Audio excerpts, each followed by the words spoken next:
बंदी छोड़ सतगुरु रामपाल जी परमेश्वर जी की जय हो। सत्साई भाई और बहनों, पुस्तक मानवता का गिरता हास तथा विकास, इसके ऊपर वीडियो बनाने की श्रृंखला जारी है। इसी श्रृंखला में आज हमारा ये दूसरे नंबर का वीडियो है। पिछले वीडियो में भाई और बहनों, आप और हमने इस पुस्तक में राष्ट्रीय समाज सेवा समिति नामक एक संगठन को लेकर बहुत कुछ समझा है, जाना है। सन 2010 में सतलोक आश्रम बरवाला में राष्ट्रीय समाज सेवा समिति नाम से एक मनवस संगठन तैयार किया जाता है। इस संगठन को तैयार करने में परम पूज्य सतगुरु रामपाल जी परमेश्वर जी की किसी भी प्रकार की कोई भूमिका नहीं होती है। यह राष्ट्रीय समाज सेवा समिति नाम का संगठन संस्था संत रामपाल जी के कलयुगी परिवार के द्वारा, उनके भाई के द्वारा और सतलोक आश्रम मैनेजमेंट के द्वारा तैयार की जाती है, जो लोग सतगुरु रामपाल जी की एक भी बात नहीं मानते हैं। आपने उसी राष्ट्रीय समाज सेवा समिति के संविधान में पॉइंट नंबर 12 को पढ़ा, जिसमें इन लोगों ने स्पष्ट किया हुआ है कि राष्ट्रीय समाज सेवा समिति संत रामपाल जी से किसी भी कार्य में कोई दिशा निर्देश नहीं लेगी, अर्थात अपनी मनमानी करेगी। और आगे चलकर भाई और बहनों, 2014 में इसी राष्ट्रीय समाज सेवा समिति ने काल प्रेरणा से बरवाला कांड जैसी घटना को जन्म दिया और 6 मौतें हुई। उन मौतों का मुकदमा निर्दोष सतगुरु रामपाल जी के ऊपर लगा और उस मर्डर के मुकदमे में वे आजीवन कारावास की सजा भुगत रहे हैं। साथ में राष्ट्रीय समाज सेवा समिति ने बेचारे नादान भोले भाले भक्तों को गुरु का आदेश बताकर काले कपड़े पहनाकर जो कमांडो बनाया था, उस प्राइवेट आर्मी को बनाने के चलते सतगुरु रामपाल जी पर एक देशद्रोह का मुकदमा भी लगा, जिसमें अभी तक वे जेल में हैं। तो भाई और बहनों, कहने का मतलब है, उसी राष्ट्रीय समाज सेवा समिति ने, उन सदस्यों ने ये पुस्तक मानवता का गिरता हास तथा विकास इसको लिखा है। तो आप और हमने भाई और बहनों इस पुस्तक में से निष्कर्ष निकालना है कि भक्ति मार्ग से संबंधित, इस सत भक्ति मार्ग में हमारी आत्मा के कल्याण से संबंधित जो बातें अच्छी होंगी उन्हें हम स्वीकार कर लेंगे, और जो बातें सतगुरु रामपाल जी परमेश्वर जी के सत्संगों के विरुद्ध होंगी, उनके ज्ञान के विरुद्ध होंगी, उनको हम छोड़ देंगे, क्योंकि गुरुदेव भगवान ने हमें सत और असत का निर्णय करने के लिए तत्व ज्ञान दिया हुआ है। तो राष्ट्रीय समाज सेवा समिति वाले क्या कुछ इस पुस्तक में नियम और मर्यादाओं के विषय में लिख रहे हैं, जिन नियम और मर्यादाओं को खुद सतगुरु रामपाल जी परमेश्वर जी के परिवार वाले, उनके बेटा बेटी भाई बंधु रिश्तेदार 1% भी फॉलो नहीं करते हैं। तो क्या कुछ ये लोग नियमों के विषय में लिख रहे हैं, उसके ऊपर आज हम आगे चर्चा करेंगे। उससे पहले पूज्य गुरुदेव भगवान का आशीर्वाद प्राप्त करेंगे, परमेश्वर जी का जयकारा लगाएंगे। बंदी छोड़ सतगुरु रामपाल जी परमेश्वर जी की जय हो। परमपिता परमात्मा, सारी सृष्टि के सर्जनहार, कुल मालिक, असंख्य ब्रह्मांडों के स्वामी, जगत गुरु, तीनों लोकों में प्रवेश करके सबका धारण पोषण करने वाले राजाधिराज, आत्माधार, नाथों के नाथ, देवों के देव महादेव, सर्वेश्वर महेश्वर, मृत्युंजय, अजरो अमर, आदि अनादि सनातनी प्रभु, जगत पिता जगदीश्वर, श्री श्री 1008 की उपाधि के वास्तविक अधिकारी, अकाल मूरत शब्द स्वरूपी राम वासुदेव, सर्वगतम ब्रह्म, परम पूज्य, प्रथम पूज्य, परम शांत, परम पुरुष, परम धनी, परम दयालु, सत्य कबीर, हक्का कबीर, अल्लाहु कबीर, अल्लाहु अकबर, बाखबर अल्लाह ताला, जगत के तारणहार, जगत के मुक्तिदाता, जगत के जगन्नाथ, हारे के सहारे, हिंदुओं के राम, मुसलमानों के अल्लाह, सिखों के वाहेगुरु, ईसाइयों के मसीह, दया के सागर दया निधि, करुणा के सागर करुणा निधि, स्वयंभू परिभू, संकट मोचन, कष्ट हरण, मंगल करण, दुख भंजन, अविगत कबीर, निर्विकार निर्विषम परमात्मा, अलय अलेख सतगुरु, आदि अनादि सतगुरु, असली मर्यादा पुरुषोत्तम, असली राम, असली कृष्ण, असली घनश्याम, असली मुरारी, राजाओं के राजा, महाराजाओं के महाराजा, शहंशाहों के शहंशाह, सम्राटों के सम्राट, भगवानों के भगवान, अल्लाहों के अल्लाह, प्रभुओं के प्रभु, मसीहाओं के मसीह, सच्चे वाहे गुरु, बाबाओं के बाबा, पीरों के पीर, सेठों के सेठ, जगत सेठ, सावलसा सेठ, सर्वगुण संपन्न, अनंत कोटि कलाओं के स्वामी, अनंत कोटि ब्रह्मांडों के नायक, योगियों में महायोगी, ध्यानियों में महाध्यानी, सिद्धों में परम सिद्ध, ज्ञानियों में तत्व ज्ञानी, ब्रह्म ज्ञानी, महाज्ञानी, परम ज्ञानी, सर्वश्रेष्ठ ज्ञानी, विज्ञानी, युवा कबीर, समर्थ कबीर, असमवात, अमित ओझा, सच्चे रहनुमा, करीम अल्लाह, सुभान अल्लाह, दुनिया के अंतिम पैगंबर, 8 सितंबर 1951 से गांव धनाना, जिला सोनीपत, हरियाणा, भारतवर्ष की पावन भूमि पे प्रकट रियल कल की भगवान श्री नारायण साकार हरि, श्री बाबा साहेब, नूर अनंत परमात्मा, सच्चे दरवेश, सच्चे बाखबर, संत शिरोमणि सतगुरु रामपाल जी परमेश्वर जी के चरण कमल में साध संगति से जुड़े हुए देश विदेश से आप और हम सभी सत्सेवक भाई बहनों का अनंत कोटि दंडवत प्रणाम। तो भाई और बहनों, पुस्तक मानवता का गिरता हास तथा विकास, इसमें आगे बढ़ते हैं कि समाज में एक शिष्टाचार लाने के लिए किन किन नियम और मर्यादाओं की आवश्यकता है। दुराचार का पाप। हमारे कुछ सदस्य झूठे मुकदमों में, जिनका उल्लेख पुस्तक न्यायालय की गिरती गरिमा में है, रोहतक जेल में थे। वहां पर कई व्यक्ति मिले जो बलात्कार के अपराध में कैद काट रहे थे। वे पछता रहे थे, बता रहे थे कि दुर्भाग्य ने ऐसा घिनौना कर्म करा दिया, न समाज में इज्जत रही, धन भी बहुत खर्च हो गया, घर का कार्य भी ठप पड़ा है। अब हम बहुत पश्चाताप कर रहे हैं तथा अब सर्व स्त्री बहन के तुल्य लग रही हैं। भक्तों ने बताया कि यदि आप जी ने संत रामपाल जी महाराज का सत्संग सुना होता तो ये विचार आप पाप करने से पहले करते और महापाप तथा जेल के दुख से बच जाते। संत रामपाल जी महाराज सत्संग में बताते हैं, तो राष्ट्रीय समाज सेवा समिति वाले इस बात का हवाला देकर कि भाई जब करोथा कांड 2006 में हुआ तो हमारे कुछ भगत रोहतक की जेल में जेल काट रहे थे और वहाँ जो कुछ अन्य कैदी थे जो कि बलात्कार के मुकदमे में जेल में थे, जब उनसे बातचीत हुई तो उन्होंने बड़ा पश्चाताप किया अपनी उन गलतियों पर जो गलतियां उन्होंने की। तो संत रामपाल जी के भक्तों ने यानी राष्ट्रीय समाज सेवा समिति वालों ने उनको सुझाव दिया, उनको सलाह दी कि भाई ये दुराचार करने से पहले, ये पाप कर्म करने से पहले यदि आप संत रामपाल जी महाराज जी के सत्संग सुन लेते तो आप ऐसे पाप कर्म करने से बच जाते। भाई और बहनों, फिर उसके बाद 2014 में बरवाला कांड के समय संत रामपाल जी के भगत होने के बावजूद, उनके अनेकों सत्संग सुनने के बावजूद, 15-15, 20-20 साल से उनकी शरण में होने के बावजूद बरवाला कांड के समय मनमाना आचरण करते समय इन राष्ट्रीय समाज सेवा समिति वालों ने क्यों नहीं सोचा कि आज तुम लोग जिस प्रकार से सतगुरु रामपाल जी के ज्ञान विरुद्ध उनके भक्तों को बरगलाकर, उन्हीं के आदेश बताकर, उनको कमांडो बनाकर प्रशासन के साथ में पंगा ले रहे हो, आगे चलकर इसका क्या नतीजा निकलेगा। इन राष्ट्रीय समाज सेवा समिति वालों ने पहले क्यों नहीं सोचा, जो अब दूसरों को शिक्षा दे रहे हैं। बरवाला कांड के समय माता बहनों को, युवा भक्तों को आश्रम के बाहर ढाल के रूप में बैठा दिया गया। पुलिस प्रशासन और भक्तों के बीच में हिंसक झड़प हुई जिसमें 6 भक्तों की मौत हुई। उस मौत का मुकदमा निर्दोष सतगुरु रामपाल जी के ऊपर लगा और उसी मर्डर के मुकदमे में आज वे जेल में बैठे हैं।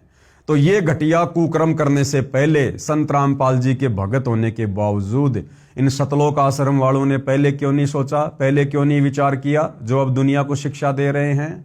बेचारे नादान युवा भक्तों को संत रामपाल जी का आदेश बताकर, काले कपड़े पहनाकर, कमांडो बनाकर पुलिस प्रशासन के सामने मरने मारने के लिए आश्रम के बाहर खड़ा कर दिया गया। पुलिस प्रशासन और भक्तों के बीच में हिंसक झड़प हुई और उस प्राइवेट आर्मी यानी कमांडो बनाने के चलते मुकदमा लगा संत रामपाल जी पर देशद्रोह का, जिस मुकदमे में वर्तमान 2026 में संत रामपाल जी जेल में बैठे हैं। तो ये सारी बातें इन राष्ट्रीय समाज सेवा समिति वालों ने, जो दुनिया वालों को शिक्षा दे रहे हैं कि कोई भी पाप कर्म करने से पहले संत रामपाल जी के सत्संग सुन लेते तो ऐसा पाप कर्म ना करते। फिर 2014 बरवाला कांड में इन लोगों ने वही पाप कर्म क्यों किए, मनमाने आचरण क्यों किए, इनके मनमाने आचरणों की सजा आज हमारा गुरु भुगत रहा है। तो भाइयों और बहनों, परमात्मा कहते हैं करनी तज कथनी कथ है अज्ञानी दिन रात, कुत्ते ज्यों भौंकत फिरे सुनी सुनाई बात। संत रामपाल जी महाराज सत्संग में बताते हैं, कबीर पर नारी को देखिए बहन बेटी के भाव, कहे कबीर काम नाश का यही सहज उपाव। कि दूसरे की बहन बेटी को भी अपनी बहन बेटी और माता की दृष्टि से देखना चाहिए आयु के अनुसार। ऐसा करने से हमारे अंदर जो काम वासना है उसके ऊपर कंट्रोल होता है और साथ में परम संत का आशीर्वाद अति आवश्यक है। यदि आपको परम संत की शरण प्राप्त नहीं है, उनका आशीर्वाद प्राप्त नहीं है, तो भाई और बहनों, कबीर जी की वाणियां कितना ही पढ़ लो, कितना ही दिन में इनको घोट लो, इन वाणियों का किसी प्रकार से कोई असर स्त्री या पुरुष के ऊपर नहीं होना है। दुराचारी को दंड, राष्ट्रीय समाज सेवा समिति वाले आगे क्या बता रहे हैं कि दुराचारी व्यक्ति को किस प्रकार से दंड दिया जाना चाहिए। सर्व मानव समाज से राष्ट्रीय समाज सेवा समिति की प्रार्थना है कि बलात्कार करने वाले तथा स्त्रियों से छेड़छाड़ करने वाले का कठोर कानून है, जिसके तहत जमानत भी नहीं होती है, 15 वर्ष की कैद भी काटनी पड़ती है। बुराइयों से बचने तथा अपनी संतान को अच्छे संस्कार युक्त करने के लिए संत रामपाल जी महाराज का सत्संग सुने। आत्म कल्याण, घर व शरीर में सुख तथा व्यवसाय भी निर्बाध चलता है। यानी दुराचार करने वाले व्यक्ति को कानून के अनुसार कठोर सजा दी जाती है। उसको आजीवन उम्र कैद की सजा या 15 वर्ष कैद की सजा या अन्य प्रकार से उसको यातनाएं भी दी जाती है।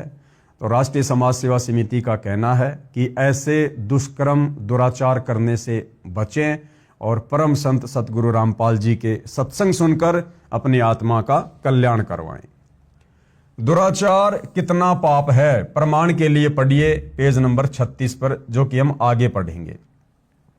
विचार करें, यदि आपकी बहन बेटी से कोई गलत गतिविधि करे तो आपको कैसा लगेगा। बिल्कुल सही बात है जो राष्ट्रीय समाज सेवा समिति वाले कह रहे हैं कि विचार करो, बलात्कार करने वालों, दुराचार करने वालों, यदि आपकी बहन बेटी के साथ में कोई बलात्कार करे, कोई दुराचार करे तो आपको कैसा लगेगा।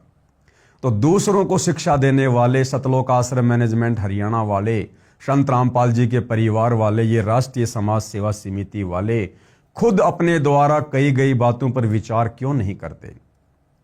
आजकल हरियाणा में सतगुरु रामपाल जी के मान सम्मान के प्रोग्राम में बहुत सारे कार्यक्रम आयोजित करवाए जा रहे हैं सतलोक आश्रम वालों के द्वारा।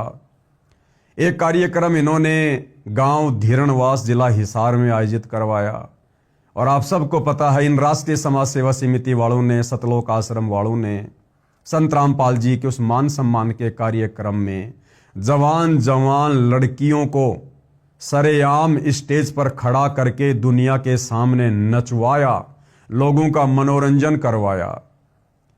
तो इन राष्ट्रीय समाज सेवा समिति वालों को विचार करना चाहिए इन्हीं के शब्दों के अनुसार कि यदि उस समय नाचने वाली तुम्हारी खुद की बहन बेटियां होती तो तुम क्या करते। यदि उस समय तुम्हारी खुद की बहन बेटियों को नाचने के लिए खड़ा किया जाता तो तुम क्या करते राष्ट्रीय समाज सेवा समिति वालों। फिर तुम्हें शर्म क्यों नहीं आती है, किराए में लड़कियां लाते हो नचवाने के लिए, गाने गवाने के लिए, दुनिया के मनोरंजन के लिए। तो तुम लोग भी तो जरा विचार करो कि जो कर्म तुम वर्तमान में कर रहे हो वो क्या अध्यात्म के अनुसार, सामाजिक व्यवस्था के अनुसार उचित हैं, जो तुम दूसरों को शिक्षा दे रहे हो। जैसा दर्द आपने होवे ऐसा जान बिराने। अधिक ज्ञान के लिए पढ़ें पुस्तक के पेज नंबर 36 का विवरण। वर्तमान के संत शास्त्र विरुद्ध ज्ञान तथा नाम मंत्र प्रदान कर रहे हैं। सर्व संतों से प्रार्थना करेंगे कि आप जी अपने द्वारा बताई गई साधना मंत्रों का प्रमाण बताइए कि वे शास्त्र प्रमाणित हैं। यदि नहीं है तो आप जी श्रद्धालुओं का जीवन नष्ट ना करें। राष्ट्रीय समाज सेवा समिति वाले, सतलोक आश्रम वाले दुनिया भर के नकली संतों को क्या शिक्षा दे रहे हैं कि आप वर्तमान में जो साधना भगत समाज को बता रहे हैं, सुमरण करने के लिए जो मंत्र दे रहे हैं, आप इनका कोई शास्त्रों से प्रमाण दीजिए, अन्यथा लोगों के जीवन को बर्बाद ना कीजिएगा। तो हम साध संगति से जुड़े भाई बहन, इन राष्ट्रीय समाज सेवा समिति वालों से, संत रामपाल जी के परिवार वालों से हम भी प्रार्थना करते हैं कि आप लोगों ने संत रामपाल जी की गैर हाजिरी में धनाना गांव में जो बैडमिंटन का स्टेडियम बनवा दिया गेम खेलने के लिए, क्या सतगुरु रामपाल जी के भक्ति मार्ग में, उनकी पुस्तकों में, उनके सत्संगों में या कबीर जी के भक्ति विधान में कहीं इस बात का कोई प्रमाण है कि भक्तों ने गेम वगैरह खेलना चाहिए या दुनिया को गेम खिलाने के लिए उनका सहयोग करना चाहिए? क्योंकि भक्ति मार्ग में गलत काम करना या दूसरों से करवाना या करने में सहयोग देना सब महापाप के समान है। तो आप सतलोक आश्रम वालों ने जो गांव धनाना में बैडमिंटन का स्टेडियम बनवा कर दे दिया गांव वालों को, क्या ये उचित है? किसी शास्त्र में इसका कोई प्रमाण है? आप सतलोक आश्रम वालों ने परशुराम की जयंती में, जो कि आन उपासना के अंतर्गत आती है, हजारों भक्तों को बैठा दिया, क्योंकि उस दिन वहां पर हरियाणा के मुख्यमंत्री जी ने आना था। तो आप सतलोक आश्रम वालों ने लगभग 500 से 700 हरियाणा रोडवेज की बसों में भक्तों को बैठाकर परशुराम की जयंती में रोहतक के पैरावर में बैठा दिया। क्या इसका प्रमाण सतगुरु रामपाल जी के किसी सत्संग में या किसी उनके द्वारा लिखी गई पुस्तक में इस बात का प्रमाण है कि भक्तों ने किसी भी महापुरुष की रैली में या किसी भी महापुरुष की जयंती पर या किसी भी महापुरुष के धाम पर, जो कि काल के द्वारा भेजे गए हैं, वहां जाने का कोई विधान है क्या? फिर आप लोगों ने परशुराम की जयंती में परशुराम के धाम पर संत रामपाल जी के भक्तों को क्यों बैठाया? क्यों उनकी मर्यादा तोड़वाई? क्या कहीं इस बात का कोई उल्लेख है? बताइए। आप लोगों ने राजस्थान के गैंगस्टर आनंदपाल सिंह की सीबीआई जांच के समर्थन में राजस्थान के अजमेर में और हरियाणा के भिवानी में राजपूत करणी सेना की रैली में हजारों संत रामपाल जी के भक्तों को बैठाया, उनकी मर्यादा तोड़वाई, उनके दान धर्म का पैसा चंदे के रूप में दिया। क्या इस बात का प्रमाण, कोई उल्लेख संत रामपाल जी के सत्संगों में है कि भक्तों ने गुंडों की सीबीआई जांच का समर्थन करना चाहिए? अरे तो राष्ट्रीय समाज सेवा समिति वालों, दुनिया को उपदेश देने से पहले आप भी तो विचार करो कि आप लोग खुद संत रामपाल जी के भक्ति मार्ग के विरुद्ध खड़े होकर क्या क्या कुकर्म कर रहे हो। यदि नहीं है तो आप जी श्रद्धालुओं का जीवन नष्ट ना करें। उनसे कह दें कि हमारी भक्ति विधि मोक्षदायक नहीं है। वास्तविक भक्ति विधि संत रामपाल जी महाराज सतलोक आश्रम बरवाड़ा, जिला हिसार, हरियाणा के पास है। अपने सिर से शिष्यों का भार उतारो। ठीक इसी प्रकार यदि हमारे द्वारा बताई गई किसी भी बात का प्रमाण, जो कुकर्म तुम राष्ट्रीय समाज सेवा समिति वालों ने संत रामपाल जी की गैर हाजिरी में वर्तमान में किए हैं, संगत से करवाए हैं, यदि तुम्हारे पास भी कोई साक्ष्य नहीं है, कोई प्रमाण नहीं है, तो भैया तुम भी अपने सिर से भार उतार दो। सभी संगत वालों से, सभी भक्तों से हाथ जोड़कर कह दो कि भाई हम राष्ट्रीय समाज सेवा समिति वालों के पास, सतगुरु रामपाल जी के परिवार वालों के पास संगत का मार्गदर्शन करने के लिए कुछ भी नहीं है। हम लोगों ने बहुत सारी गलतियां की, तुम लोगों की मर्यादा तोड़वाई, और भाई आप ऐसा करो, सारे के सारे भगत, सारे के सारे सतलोक आश्रमों में आने वाले श्रद्धालु साध संगति के वीडियो देखना शुरू कर दो, ज्ञान को आधार बनाओ। तो भाई इस प्रकार से आप लोग भी संगत का जो भार आप लोगों ने उनकी मर्यादा तोड़वाकर, भक्ति विरुद्ध कर्म करवाकर जो भार अपने सिर पर चढ़वा लिया है, आप भी जरा उस भार को हल्का कर दो, वरना भोगने में फिर बड़ी पीड़ा का सामना करना पड़ेगा।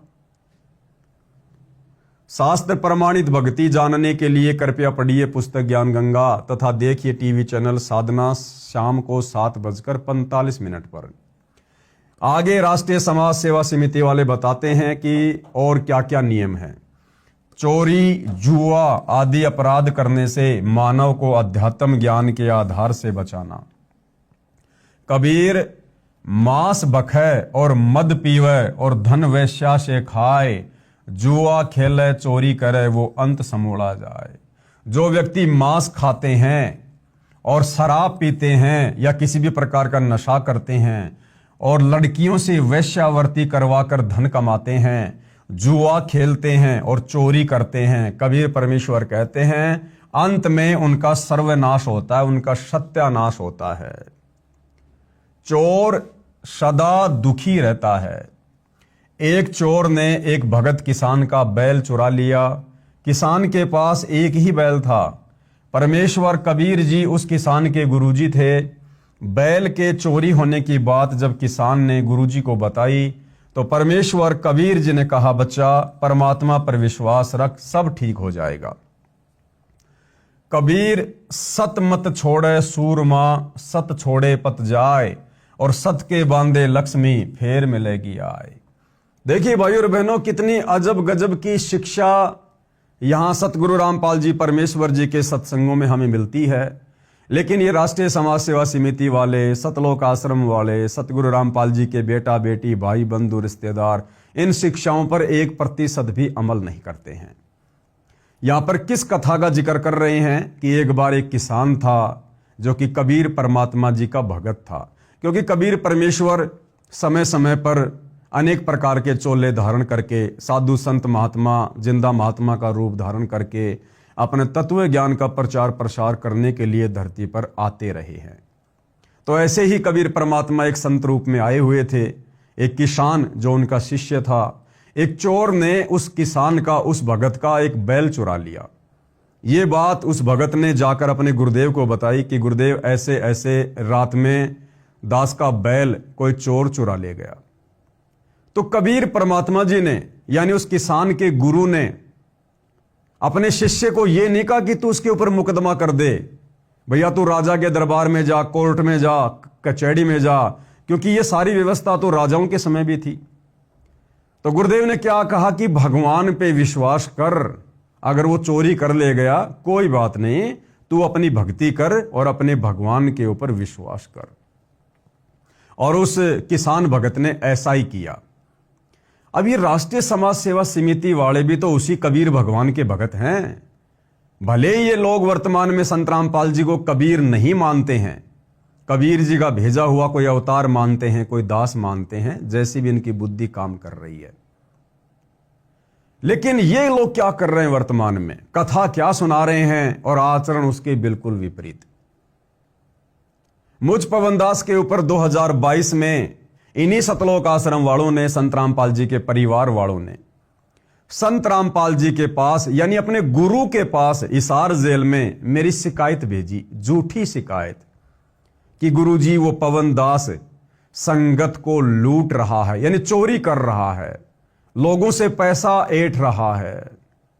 और इन सतलोक आश्रम वालों ने संत रामपाल जी के द्वारा मेरे ऊपर झूठा 420 का मुकदमा करवा दिया।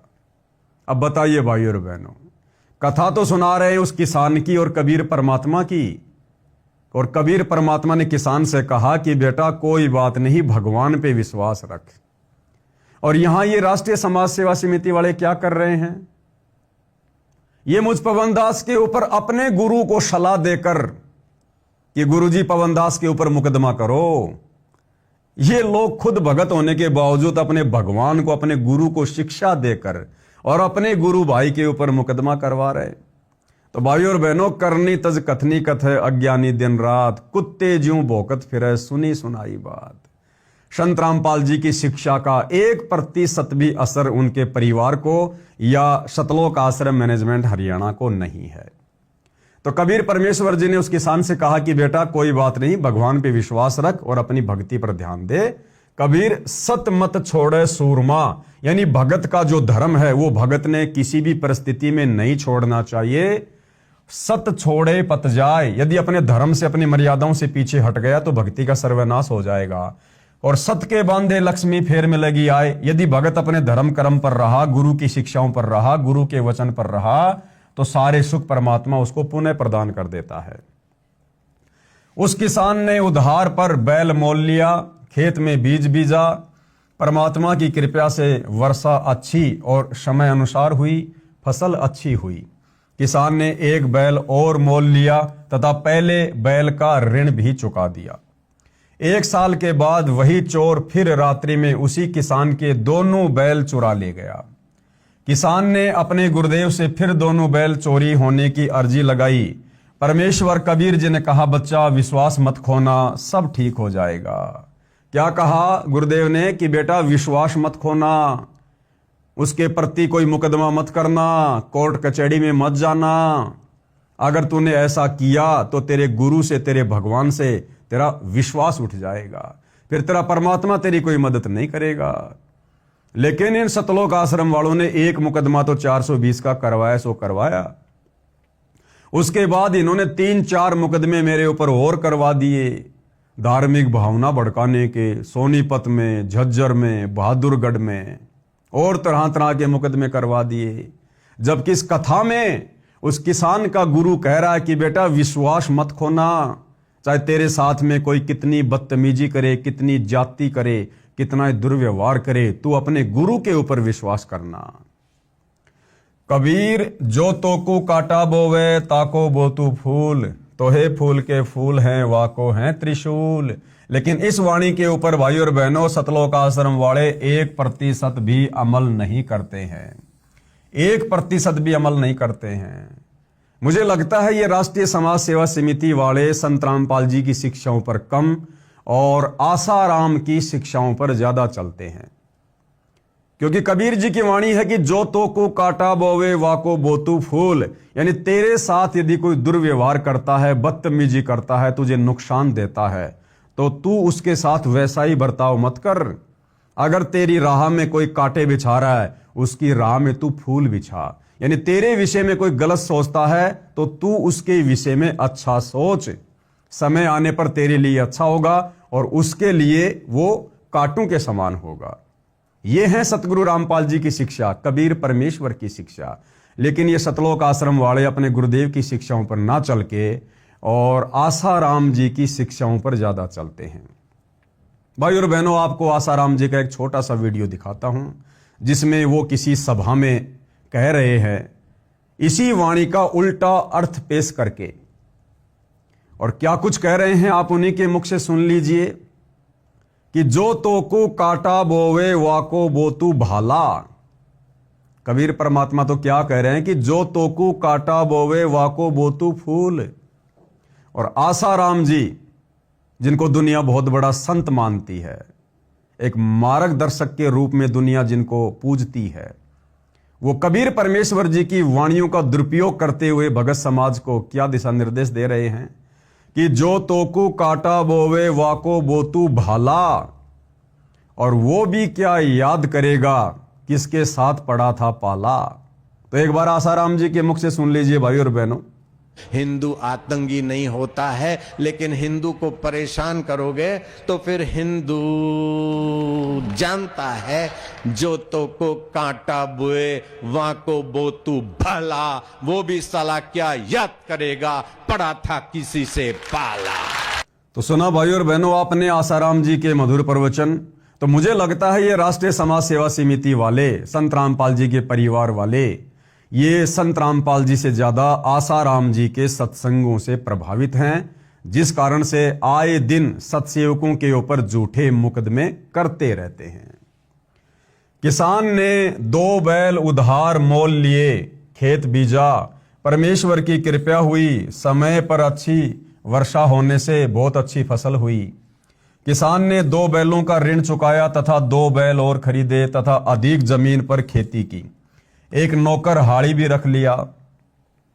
1 वर्ष के पश्चात वही चोर फिर उसी किसान के घर पर चोरी करने के मकसद से गया। उसने सोचा था कि किसान के अब कोई बैल नहीं होगा, फिर भी एक बार देख लेता हूं। देखा तो किसान के घर पर 4 बैल खड़े थे। यह दृश्य देखकर चोर ने सोचा कि मैंने इसके 3 बैल चुराए, मेरे पास एक भी पैसा नहीं है। लड़का बीमार हुआ तथा पत्नी बीमार हुई। सर्व पैसा जो 3 बैल बेचकर प्राप्त किया था सब खर्च हो गया और किसान के घर 4 बैल बंधे हैं। यह एक आश्चर्य की बात है। चोर ने रात्रि में आंगन में सोए किसान को जगाया। किसान ने पूछा कि कौन है भाई? चोर ने कहा कि मैं चोर हूं। किसान ने सोचा कि कोई मजाक कर रहा है। कहा कि चोर है तो अपना काम कर, मुझे सोने दे। चोर ने कहा जो कार्य मैं करता था वह अब करने का मन नहीं बन रहा। हे किसान, मैंने तेरे 3 बैल चुराए, मेरे पास आज 1 पैसा नहीं है, कुछ कर्जा भी हो गया है। आपके पास पहले 2 बैल थे, अब देखा तो आपके पास 4 बैल हैं, इसका राज जानना चाहता हूं। किसान ने कहा कि मैंने गुरु बना रखा है, गुरु पूरा है, उन्होंने बताया है कि जो चोरी करते हैं उनका सर्वनाश होता है। प्राणी को केवल किस्मत में लिखा ही मिलता है। यदि कोई चोरी, रिश्वतखोरी या मिलावट आदि आदि करके धन प्राप्त करता है तो वह धन उसके पास नहीं रहेगा। या तो परिवार रोगी हो जाएगा, सारा धन खर्च हो जाएगा, या स्वयं रोगी होकर सर्व पैसा खर्च करेगा। तथा चोरी करना एक घोर पाप है। चोरी वाला धन नहीं रहता, केवल पाप शेष रह जाते हैं। वह पाप जो चोरी करने से हुआ वह चोर को भोगना पड़ता है। किसी का बैल बनेगा, किसी की भैंस या गाय बनकर ऋण उतारेगा।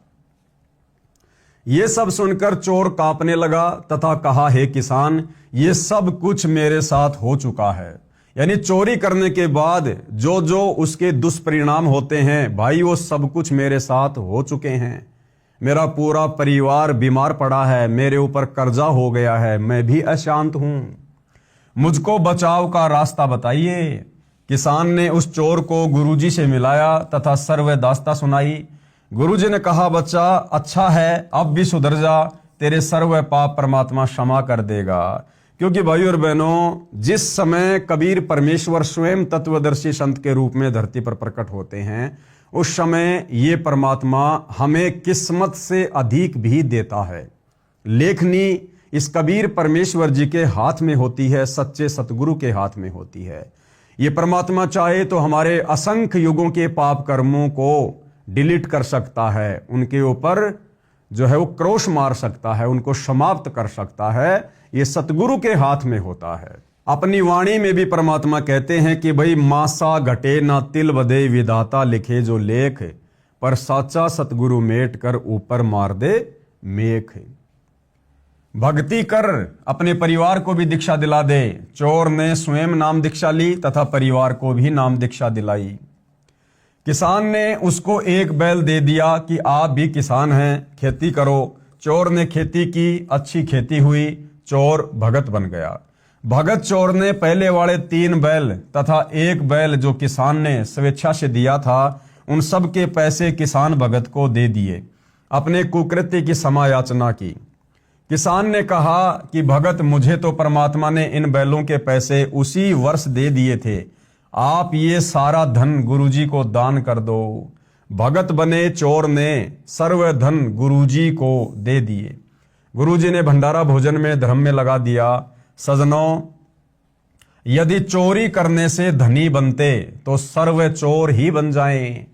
भाई, अगर चोरी करने से, कुकर्म करने से, लोगों को ठगने से, रिश्वत लेने से, भ्रष्टाचार करने से अगर दुनिया धनवान बने तो आज भाई और बहनों ईमानदारी से संसार में कोई भी कार्य नहीं कर रहा होता, सारे के सारे चोर बने होते।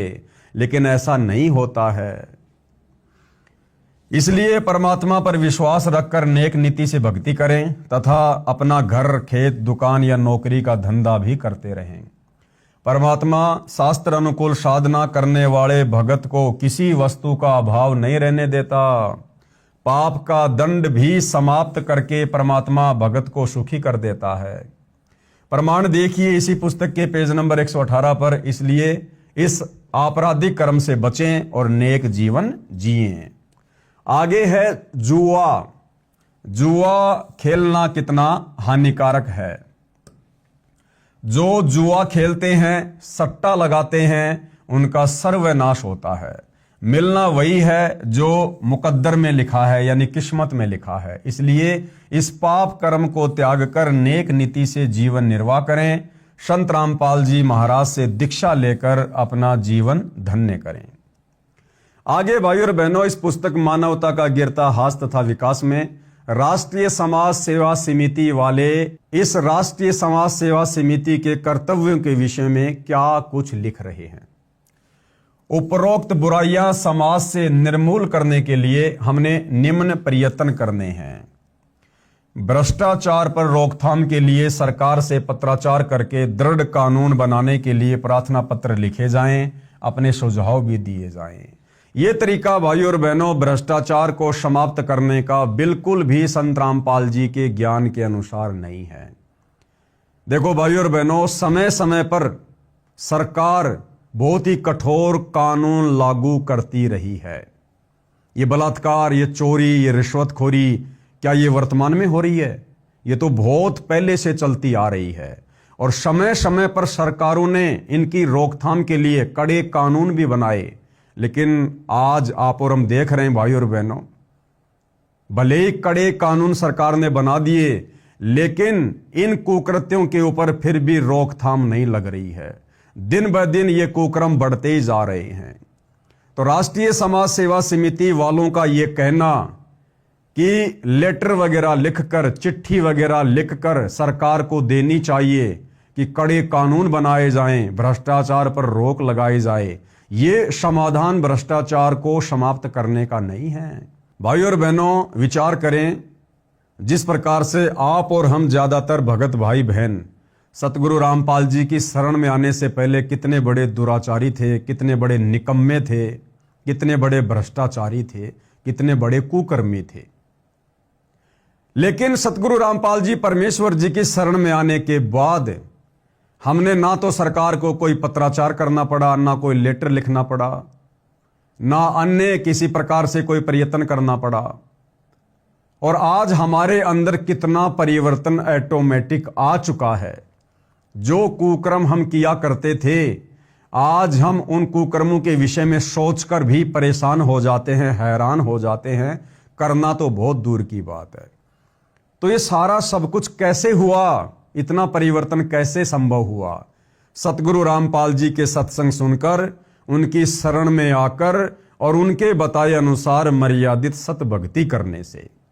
तो जिस प्रकार आप और हमारे अंदर परिवर्तन आया, क्योंकि हम भी इसी समाज के हिस्से हैं, इसी समाज के हिस्से थे, और जिन कुकर्मों को समाप्त करने की बात यहां की जा रही है, वो सारे कुकर्म कहीं न कहीं थोड़े बहुत आप और हम भी किया करते थे। तो बदलाव कैसे आया? सत भक्ति करने से, सतगुरु के आशीर्वाद से। तो इसी प्रकार भाइयों और बहनों, केवल सरकार को लेटर लिखने से, पत्राचार करने से इन वर्तमान बुराइयों के ऊपर विजय प्राप्त नहीं की जा सकती है। समय समय पर सरकारें कड़े कानून लेकर आती हैं, लेकिन फिर भी कोई विशेष बदलाव समाज में नजर नहीं आता। तो राष्ट्रीय समाज सेवा समिति वालों का ये जो तरीका है, ये बिल्कुल ज्ञान विरुद्ध है, ये गलत है। यदि समाज को ये लोग सुधारना चाहते हैं तो सबसे पहले इन राष्ट्रीय समाज सेवा समिति वालों को संत रामपाल जी के सत्संगों को गहनता से समझना होगा। उसके बाद अपने ऊपर उन सत्संगों को अमल में लाना होगा और फिर समाज को संत रामपाल जी के सत्संग सुनने का सुझाव देना होगा।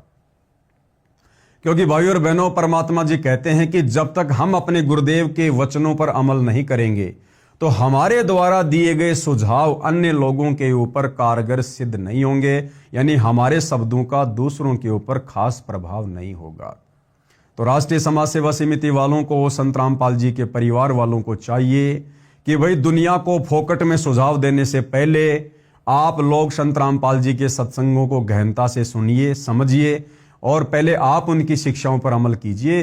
पहले आप गुरुदेव की शिक्षाओं को अपने ऊपर लागू कीजिए। पहले आप एक अच्छे भगत बनिए, अच्छे नागरिक बनिए, अपने आचार विचार व्यवहार में परिवर्तन लाइए। उसके बाद आप दूसरों को शिक्षा दीजिए, और वो भी सतगुरु जी के ज्ञान के अनुसार, ना कि इस प्रकार से सरकारों को लेटर लिखने वाली। लेटर लिखने से परिवर्तन नहीं होता। भ्रष्टाचार पर रोकथाम के लिए सरकार से पत्राचार करके दृढ़ कानून बनाने के लिए प्रार्थना पत्र लिखे जाएं, अपने सुझाव भी दिए जाएं। और भाइयों और बहनों, इन राष्ट्रीय समाज सेवा समिति वालों ने सन 2014 बरवाला कांड के बाद संत रामपाल जी की लाखों की संगत से लाखों की संख्या में लेटर लिखवा कर भारत सरकार को स्पीड पोस्ट करवाए गए, कई लाखों रुपया भगत समाज का बर्बाद करवाया गया। मैं इन राष्ट्रीय समाज सेवा समिति वालों से पूछना चाहता हूं, क्या किसी प्रकार का कोई परिवर्तन हुआ? लगभग 10 से 15 लाख लेटर भगत समाज से प्रधानमंत्री के नाम लिखवाए गए थे। लाखों रुपया भगत समाज का स्पीड पोस्ट करवाकर बर्बाद करवाए गए थे। क्या तुम्हारे इस प्रकार से, इस सुझाव से क्या सरकार ने किसी भी प्रकार के कानून में कोई फेरबदल किया? तो भाई आप लोगों ने हमेशा से संगत का बिगाड़ा किया है, बिगाड़ा। सेना देश की सीमा पर तैनात रहती है। यदि कोई शरारती तत्व देश की सीमा को लांघता है तो सेना युद्ध करके खदेड़ देती है, युद्ध करती है, उसमें चाहे जान भी चली जाए। इसी प्रकार राष्ट्रीय समाज सेवा समिति ने कार्य करना है। देखो कौन सी विधि से कार्य करना है। भारतीय सेना का उदाहरण दे रहे हैं कि हमने जबरन लड़ाई झगड़ा करके, अगर कोई ना मानेगा तो भी हमने डंडे उठा लेने हैं। क्योंकि पहले ये लोग कह चुके हैं भाई और बहनों, पॉइंट नंबर 12 में, कि राष्ट्रीय समाज सेवा समिति संत रामपाल जी से किसी भी कार्य में कोई दिशा निर्देश नहीं लेगी। और यहां भगत समाज को क्या सुझाव दे रहे हैं? भारतीय सेना का उदाहरण देकर कि अगर कोई असामाजिक तत्व है सीमाओं को लांघने का प्रयास करेगा तो सेना उसको जबरन खदेड़ देती है। अब सेना उसको कैसे खदेड़ेगी? डंडे मारेगी, गोलियां मारेगी, तोप चलाएगी। सेना के पास तो यही उपाय है। तो कह रहे हैं इसी प्रकार से राष्ट्रीय समाज सेवा समिति वाले सदस्य करेंगे। और भाई और बहनों, इन्होंने वैसा ही किया। सन 2014 बरवाला कांड में बेचारे भोले भाले भक्तों को संत रामपाल जी के झूठे आदेशों की आड़ में कमांडो बना दिया। उनके हाथों में लठ, पत्थर, पेट्रोल, बम पकड़ा दिए। और जो प्रशासन वहां पर संत रामपाल जी को अरेस्ट करने के लिए आया था, उन प्रशासन वालों के सामने बेचारे नादान भक्तों के हाथों में डंडे देकर मरने मारने के लिए खड़ा कर दिया। यानी ये घटिया तरीका इन सतलोक आश्रम वालों ने राष्ट्रीय समाज सेवा समिति के नियम अनुसार अपनाया। अब यह तरीका कितना सही है, कितना गलत है, आप जी खुद विचार कर सकते हैं। इसी प्रकार राष्ट्रीय समाज सेवा समिति ने कार्य करना है। हमारा युद्ध लाठी गोली का नहीं होगा। तो वही फिर बरवाला कांड में कमांडो क्यों बनाए? बरवाला कांड में भक्तों को काले कपड़े पहनाकर कमांडो बनाकर उनके हाथों में लठ, पत्थर, पेट्रोल बम, ईंटों के टुकड़े और बंदूकें देकर प्रशासन के सामने मरने मारने के लिए क्यों खड़ा किया? अगर तुम्हारा यह तरीका नहीं है तो हमारा संघर्ष कानून के अंतर्गत संवैधानिक तरीके से चलेगा। तो बरवाला कांड में भक्तों को काले कमांडो बनाकर पुलिस वालों के सामने डंडे देकर मरने मारने के लिए खड़ा करना कौन सा कानूनी तरीका था भाई? कौन सा संवैधानिक तरीका था? इसलिए भाई और बहनों, दास बार बार कहता है कि करनी तज कथनी कथ है अज्ञानी दिन रात, और कुत्ते ज्यों भौंकत फिरे सुनी सुनाई बात। हमारा संघर्ष कानून के अंतर्गत संवैधानिक तरीके से चलेगा। हम किसी को मार नहीं सकते, क्योंकि घुसपैठिया भ्रष्टाचारी विदेशी नहीं है, ये स्वदेशी है, अपने भाई बहन तथा बुजुर्ग हैं। अरे तो वो पुलिस वाले हमारे भाई बहन नहीं थे क्या, जिनके ऊपर तुम लोगों ने बेचारे नादान भक्तों से डंडे बरसाए, पत्थर बरसाए, 300 पुलिस वालों के घुटने फोड़ दिए? वो कोई घुसपैठिए थे क्या? वो हमारे देश के नहीं थे क्या? वो हमारे भाई बहन नहीं थे क्या? सख्त तथा उपयोगी कानून बनाने के लिए सरकार यदि सीधे सीधे नहीं मानती है तो उसके लिए यदि जेल भी जाना पड़े या समाज हित में जान भी जाए तो परमार्थ के लिए शहीद होने से भी पीछे नहीं हटेंगे। ये बिल्कुल गलत है भाइयों और बहनों। हमें ये मनुष्य शरीर परमात्मा ने सत भक्ति करके आत्मा का कल्याण करवाने के लिए दिया है। हमने इस प्रकार से देश और दुनिया को सुधारने के चक्कर में जो तरीके गुरुदेव के विधान के विपरीत हैं, हमने अपनी जान सस्ते में नहीं गंवानी है। ये तो बेबुद्धि के लोग हैं, सतलोक आश्रम वाले, संत रामपाल जी के बेटा बेटी, भाई बंधु रिश्तेदार। ये तो अपना कुछ भी नियम बना के डाल देंगे यहां पर। हम लोगों ने इनके नियमों के अनुसार नहीं चलना।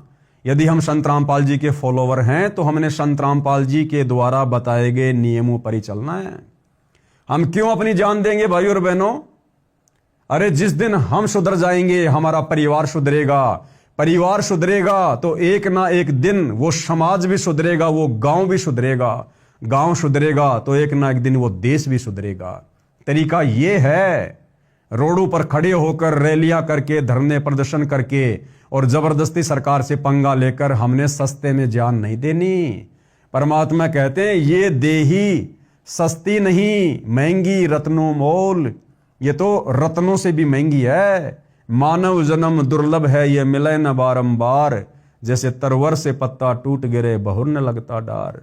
तो भाइयों और बहनों, ये जितने भी नियम बताए जा रहे हैं, ये सारे के सारे नियम इस राष्ट्रीय समाज सेवा समिति के हैं और सतगुरु रामपाल जी के ज्ञान से इनका एक भी नियम मेल नहीं खाता है। तो हम लोगों ने इस राष्ट्रीय समाज सेवा समिति अर्थात संत रामपाल जी के परिवार के अनुसार नहीं, हमने तो सतगुरु रामपाल जी के द्वारा दिखाए गए रास्ते पर चलना है। कबीर तरवर यानी वृक्ष, सरवर यानी सरोवर और संतजन और चौथा बरस में और परमार्थ के कारणे चारों धारें दे। कबीर नर संसारी लगन में दुख सह करोड़ा और परमार्थ के कारणे जितना सह उतना थोड़ा। तो ये जो वाणी है भाइयों और बहनों कबीर परमात्मा की, जिसका उल्टा अर्थ ये राष्ट्रीय समाज सेवा समिति वाले निकाल रहे हैं कि नर संसारी लगन में दुख सह करोड़ा, यहां पर सुख इन्होंने गलती से लिख दिया है। नर संसारी लगन में दुख सह करोड़ा और गुरु शरण और परमार्थ में जो सह सो थोड़ा। यानी कबीर परमात्मा कह रहे हैं कि एक सांसारिक व्यक्ति अपनी रोजी रोटी के चक्कर में, बच्चों को पढ़ाने के चक्कर में, अपनी सामाजिक व्यवस्थाओं के चक्कर में, भौतिक सुख सुविधाओं के चक्कर में, काम धंधे के चक्कर में करोड़ों दुख सहन करता है, लेकिन फिर भी हार नहीं मानता। इसी प्रकार जब हमें गुरु जी की भक्ति मिल जाए, गुरु जी की शरण प्राप्त हो जाए, तो भक्ति को सफल करने के लिए गुरु के नियमों पर चलते हुए, संघर्ष करते हुए यदि भगत ने करोड़ों दुख भी सहन करने पड़े तो भी थोड़े हैं। अरे वो सांसारिक व्यक्ति जो करोड़ों दुख सहन कर रहा है, उसको कुछ नहीं मिलना, अंत में गधा का गधा रहेगा, 84 में जाएगा, नरक भोगेगा। और हमें तो भक्ति करके सब कुछ मिलेगा, मोक्ष मिलेगा, परलोक मिलेगा। तो उसमें यदि हम कितने ही कष्ट क्यों ना सहें, वो भी थोड़े हैं। भगत ने संघर्ष करते हुए हार नहीं माननी चाहिए। इस वाणी का अर्थ तो ये है। और ये सतलोक आश्रम वाले इस वाणी का क्या अर्थ निकाल रहे हैं कि यदि सरकार सीधे सीधे हमारी बात नहीं मानेगी, भ्रष्टाचार को समाप्त नहीं करेगी, तो हम लोग अपनी जान भी दे देंगे। हम सारे कष्ट सहेंगे, धरने करेंगे, रैलियां करेंगे, प्रदर्शन करेंगे, डंडे खाएंगे, डंडे भी मारेंगे, जेल में भी जाएंगे, मरना पड़े तो मर भी जाएंगे, सारे कष्ट सहन करेंगे। भाइयों और बहनों, इन्हीं राष्ट्रीय समाज सेवा समिति वालों ने सन 2014 बरवाला कांड से पहले संत रामपाल जी की शिक्षाओं के विरुद्ध होकर सतलोक आश्रम बरवाड़ा में भक्तों को कुछ पर्चे बांटे गए थे। वो पर्चा उस समय मुझदास के हाथ भी लगा था और उस पर्चे में इन लोगों ने साफ साफ लिखा हुआ था कि सार नाम प्राप्त भक्तों को जब भी आदेश मिले राष्ट्रीय समाज सेवा समिति से किसी भी मीटिंग में आने का, कहीं भी जाने का, किसी भी सेवा का, यदि वो खाना खा रहा हो तो खाने को बीच में छोड़कर पहले सेवा में जाएगा। और यदि उस भगत को सीने पर गोली भी खानी पड़े तो भी पीछे नहीं हटेगा। अब बताओ भाइयों और बहनों, सतगुरु रामपाल जी ने सन 1994 से अपने भक्ति मार्ग की शुरुआत की। क्या कभी गुरुदेव भगवान ने इस प्रकार से कभी कोई बातें कही? क्या गुरुदेव भगवान ने कभी इस प्रकार का कोई सख्त आदेश अपने भक्तों को दिया? कभी नहीं। तो ये सारे के सारे उल्टे कर्म सतगुरु रामपाल जी के रहते सहते भी और आज उनकी गैर हाजिरी में ये राष्ट्रीय समाज सेवा समिति वाले कर रहे हैं, उनके परिवार वाले कर रहे हैं। तो भाई और बहनों, हमने तो शिक्षा लेनी है। आज हमें गुरुदेव भगवान ने इस योग्य बना दिया, अपना तत्व ज्ञान देकर हम सही और गलत का निर्णय कर सकते हैं। कौन भक्ति मार्ग में रक्षक है, कौन भक्षक है, हम इसका भली भांति निर्णय कर सकते हैं और इसी आधार से फिर हमने भक्ति मार्ग पर चलना है।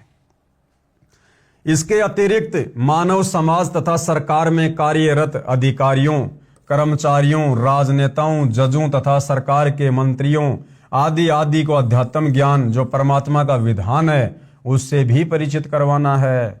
उसके लिए धार्मिक पुस्तक ज्ञान गंगा का प्रचार करना है। और इन्हीं राष्ट्रीय समाज सेवा समिति वालों ने 2014 बरवाला कांड के समय उन जजों के खिलाफ पुस्तकें लिखकर, जजों को गालियां निकालकर, अभद्र भाषाओं का प्रयोग करके न्यायालय की गिरती गरिमा, भ्रष्ट जज कुमारक पर ऐसी ऐसी पुस्तकें लिखकर भक्तों के माध्यम से इस ज्ञान गंगा पुस्तक के बजाय उन पुस्तकों को उन जजों की टेबल के ऊपर रखवाया गया। उन पुस्तकों को पढ़कर वो जज भड़के और उन्हें संत रामपाल जी के खिलाफ गैर जमानती वारंट निकाला। और उसी के चलते भाइयों और बहनों ये बरवाला कांड हुआ। तो यहां तो क्या शिक्षा दे रहे हैं, ज्ञान गंगा पुस्तक को जजों को देने की बात कर रहे हैं, और बरवाला कांड के समय जजों के खिलाफ पुस्तकें लिखकर और जजों की टेबल पर सेवा करवाई गई। उसके बाद उन जजों ने भी बरवाला कांड में अच्छे से राष्ट्रीय समाज सेवा समिति वालों की जेल में डालकर सेवा करवा दी। सत्संग प्रवचनों की डीवीडी का जनता में प्रचार करना है। असहाय गरीब व्यक्तियों की सहायता करनी है। उनको समाज में निर्भय जीवन जीने के लिए समाज में प्रशासनिक न्याय प्रणाली तथा राजनीति में जो भी सुधार संभव होगा उसके लिए प्रयत्न करना है। देखो भाइयों और बहनों, यहां पर ये जो लोग लिख रहे हैं ना कि असहाय गरीब व्यक्तियों की सहायता करनी है, असहाय गरीब व्यक्तियों की सहायता हम संत रामपाल जी के भक्तों ने पैसा देकर नहीं करनी, धन देकर नहीं करनी है। ध्यान रखना, असहाय और गरीब तो एक भिखारी भी है। क्या सतगुरु रामपाल जी ने कभी उस भिखारी को पैसा देने के लिए कहा है? बिल्कुल नहीं कहा है भाइयों और बहनों। यदि कोई असहाय और गरीब आपके घर पर आ जाता है, आप उसको खाना खिलाइए। उसके कपड़े फटे पुराने हैं तो आप उसको पहने हुए कपड़े दीजिए, नए कपड़े भी नहीं देना आपने बिल्कुल भी। अगर वो उनको बेच के उन पैसों का दुरुपयोग करेगा वो दोष भी हमें लगेगा। तो गुरुदेव भगवान तो हमें इस कदर सावधानियां बता रहे हैं, और ये राष्ट्रीय समाज सेवा समिति वाले सीधा सीधा कह रहे हैं कि गरीब और असहाय व्यक्तियों की सहायता करनी है, लेकिन ये नहीं लिखा कि किस प्रकार से सहायता करनी है। लेकिन इनका मकसद वही है भाइयों और बहनों, जिस प्रकार ये वर्तमान में अन्नपूर्णा मुहिम के तहत लोगों के 15-15 लाख के मकान बनवा रहे हैं, फ्री में लोगों के घरों में राशन डलवा रहे हैं, तो ये तरीका भक्ति मार्ग के अनुसार नहीं है। हमने इस प्रकार से यदि लोगों को फ्री में बांटना शुरू कर दिया तो भाइयों और बहनों वो भार उन लोगों का हम भक्तों के ऊपर चढ़ेगा, और हमारा भार भी उन लोगों के ऊपर चढ़ेगा, और ये काल हमें कभी भी मोक्ष का मार्ग नहीं देगा। जिस किसी को परमार्थ के लिए किए जाने वाले संघर्ष से डर लगे वह इस समिति का सदस्य ना बने। भाई बिल्कुल मत बनना भाइयों और बहनों। हम तो सतगुरु रामपाल जी के भगत बन गए, हमारे लिए तो वो ही बहुत कुछ है, और इसमें सब कुछ आ जाएगा। सतगुरु रामपाल जी की भक्ति में परमार्थ भी आ गया, स्वार्थ भी आ गया, आत्म कल्याण भी आ गया, सब आ गया भाई। परमात्मा कहते हैं जप तप संयम साधना सब सुमरण के माही, और कबीरा जाने राम जन सुमरण सम कछु नाही। और गुरुदेव कहते हैं गुरु सेवा में फल सर्वस आवे, गुरु विमुख नर पार न पावे। तो भाई सतगुरु की सच्ची सेवा यानी उनकी भक्ति करना, उनकी मर्यादा में रहना, भाई इसमें सब कुछ आ गया। परमार्थ भी आ गया और भगत के आत्म कल्याण वाला स्वार्थ भी आ गया। तो भाई हमें तो राष्ट्रीय समाज सेवा समिति का सदस्य सौपन में भी नहीं बनना है भाई। हम तो सतगुरु रामपाल जी के भगत बन गए, हमारे लिए तो यही काफी है। परमार्थ के लिए मृत्यु उपरांत अपने शरीर के अंग दान कर सकते हैं, और उसी आधार से वर्तमान में भाइयों और बहनों भगत समाज से ये राष्ट्रीय समाज सेवा समिति वाले करवा रहे हैं। रक्तदान करके रोगियों तथा घायलों की सहायता करें। नहीं भाइयों और बहनों, चाहे रक्तदान हो, चाहे देह दान हो, या किसी भी प्रकार का दान हो, सतगुरु रामपाल जी ने बताया कि दान केवल सुपात्र को किया जाता, सुपात्र को, कुपात्र को नहीं किया जाता। तो हम क्यों अपना रक्त व्यर्थ में उन कुपात्रों को दान करें जो भक्ति के निकट भी नहीं है। आज ये राष्ट्रीय समाज सेवा समिति वाले जगह जगह रक्तदान का, देह दान का कैंप लगा रहे हैं। अरे जिन लोगों को वो रक्तदान दिया जा रहा है, देह दान दिया जा रहा है, क्या वो सुकर्मी इंसान है? क्या वो व्यक्ति किसी भी प्रकार का नशा नहीं करता है? क्या वो व्यक्ति सतगुरु रामपाल जी से उपदेश लेकर उनकी भक्ति करता है? फिर भला ऐसे कुपात्रों को भाई और बहनों हम क्यों अपना रक्त दान दें, क्यों हम अपना देह का दान करें?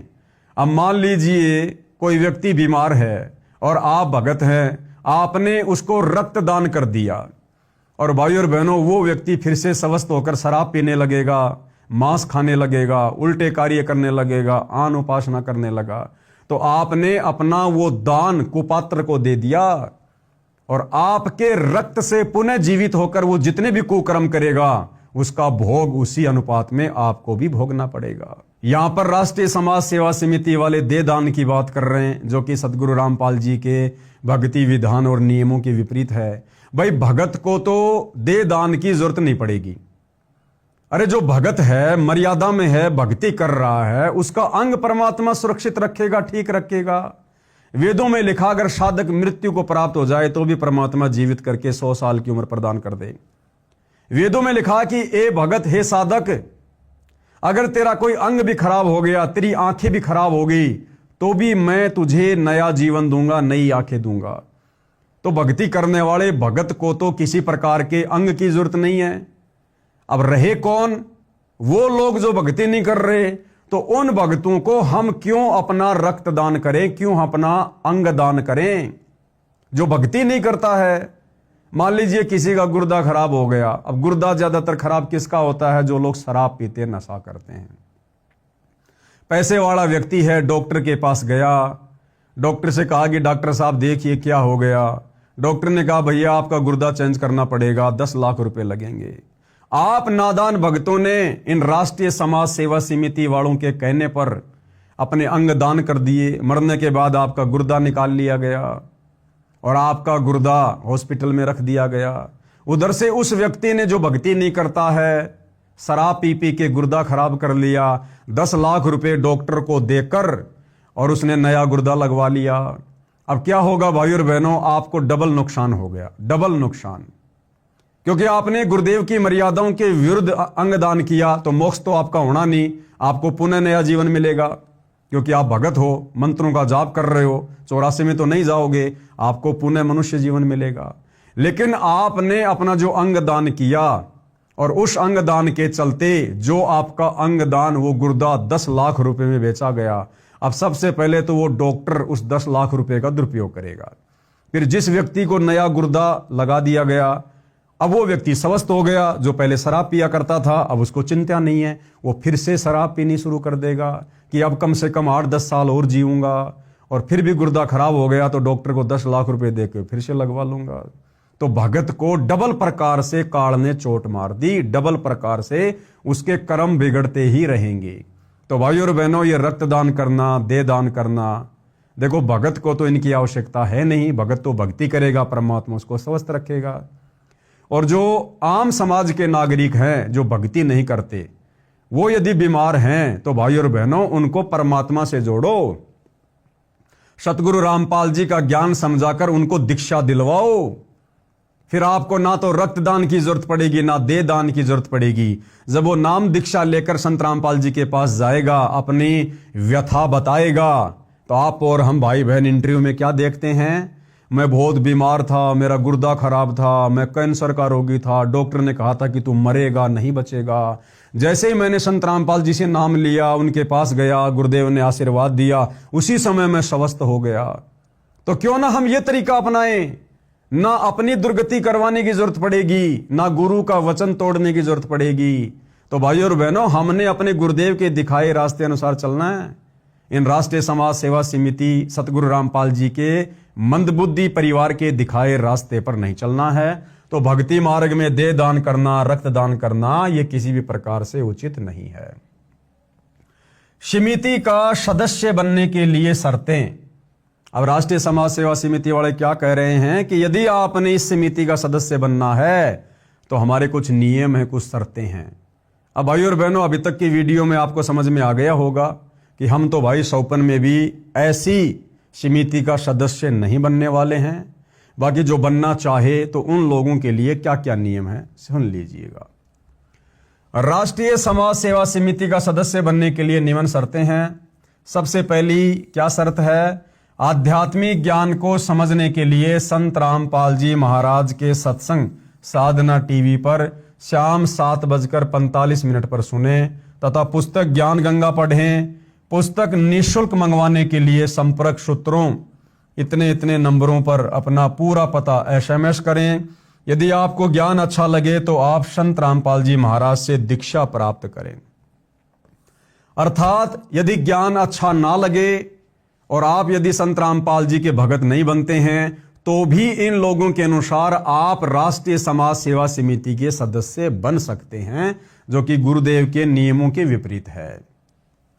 नंबर 2, शतनाम प्राप्त दीक्षित व्यक्ति ही सदस्य बन सकेगा।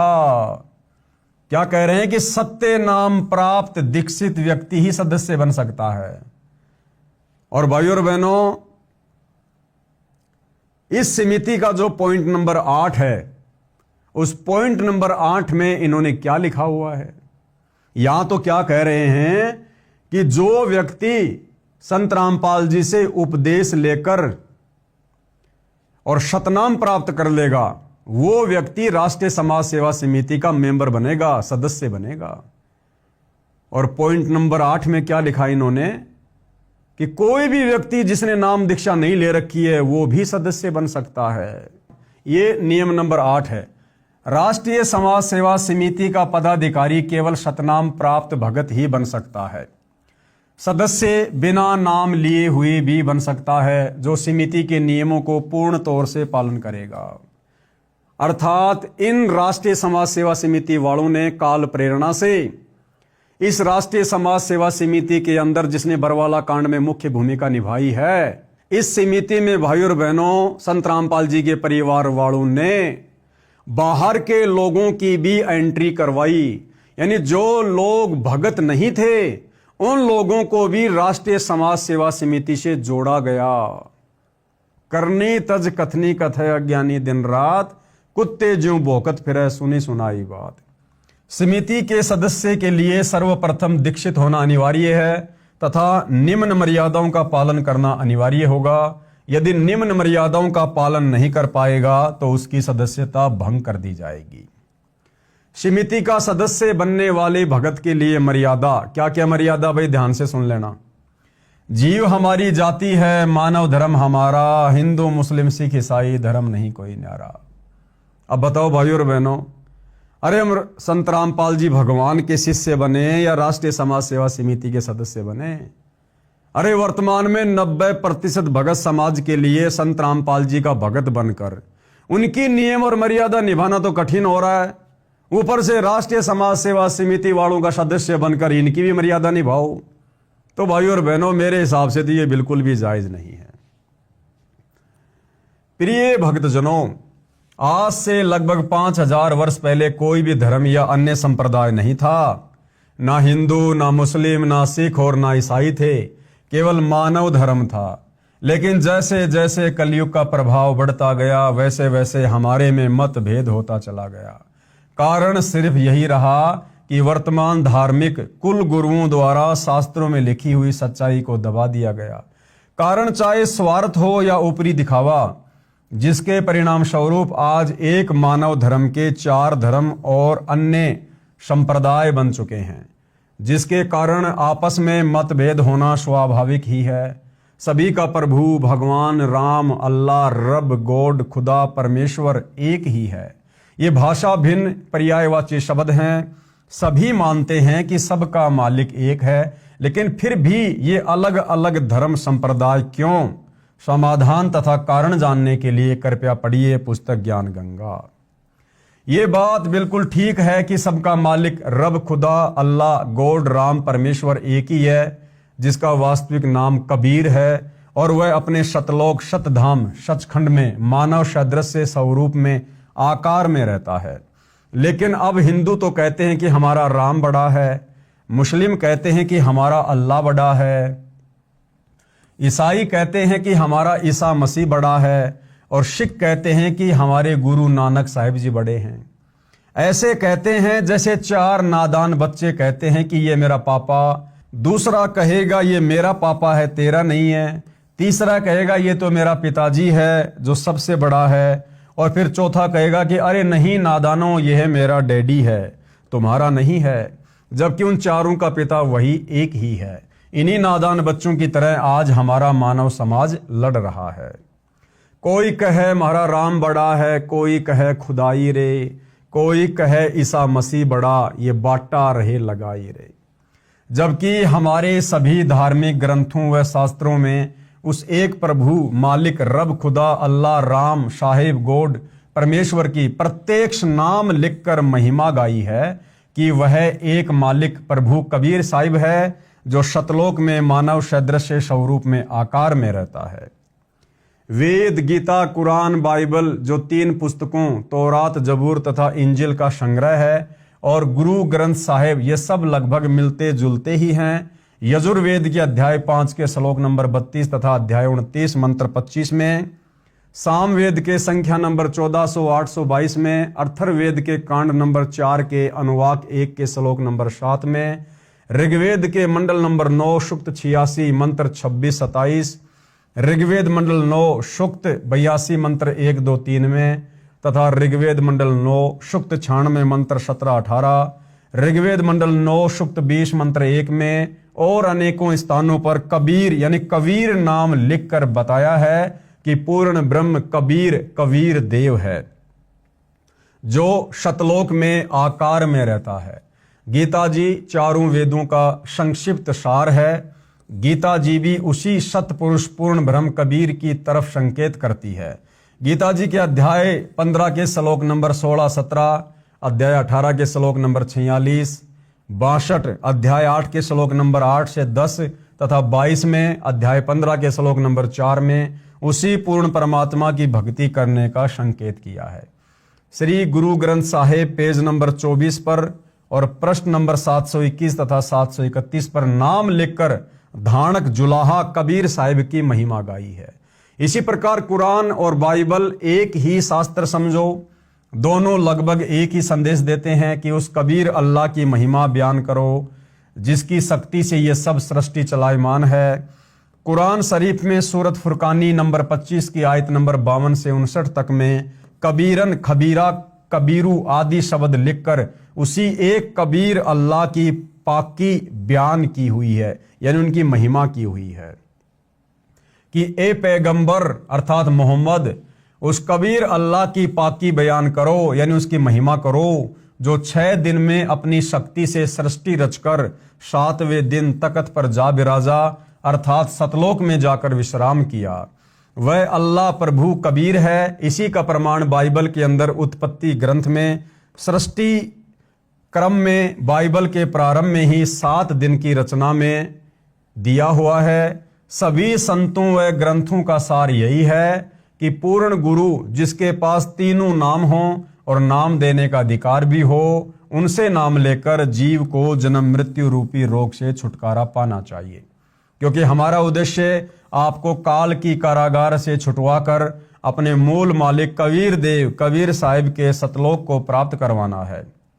कबीर देव ने अपनी वाणी में कहा है कि एक जीव को काल साधना से हटाकर पूर्ण गुरु के पास लाकर शत उपदेश दिलाने का पुण्य इतना होता है जितना करोड़ गाय बकरे आदि प्राणियों को कसाई से छुटवाने का होता है।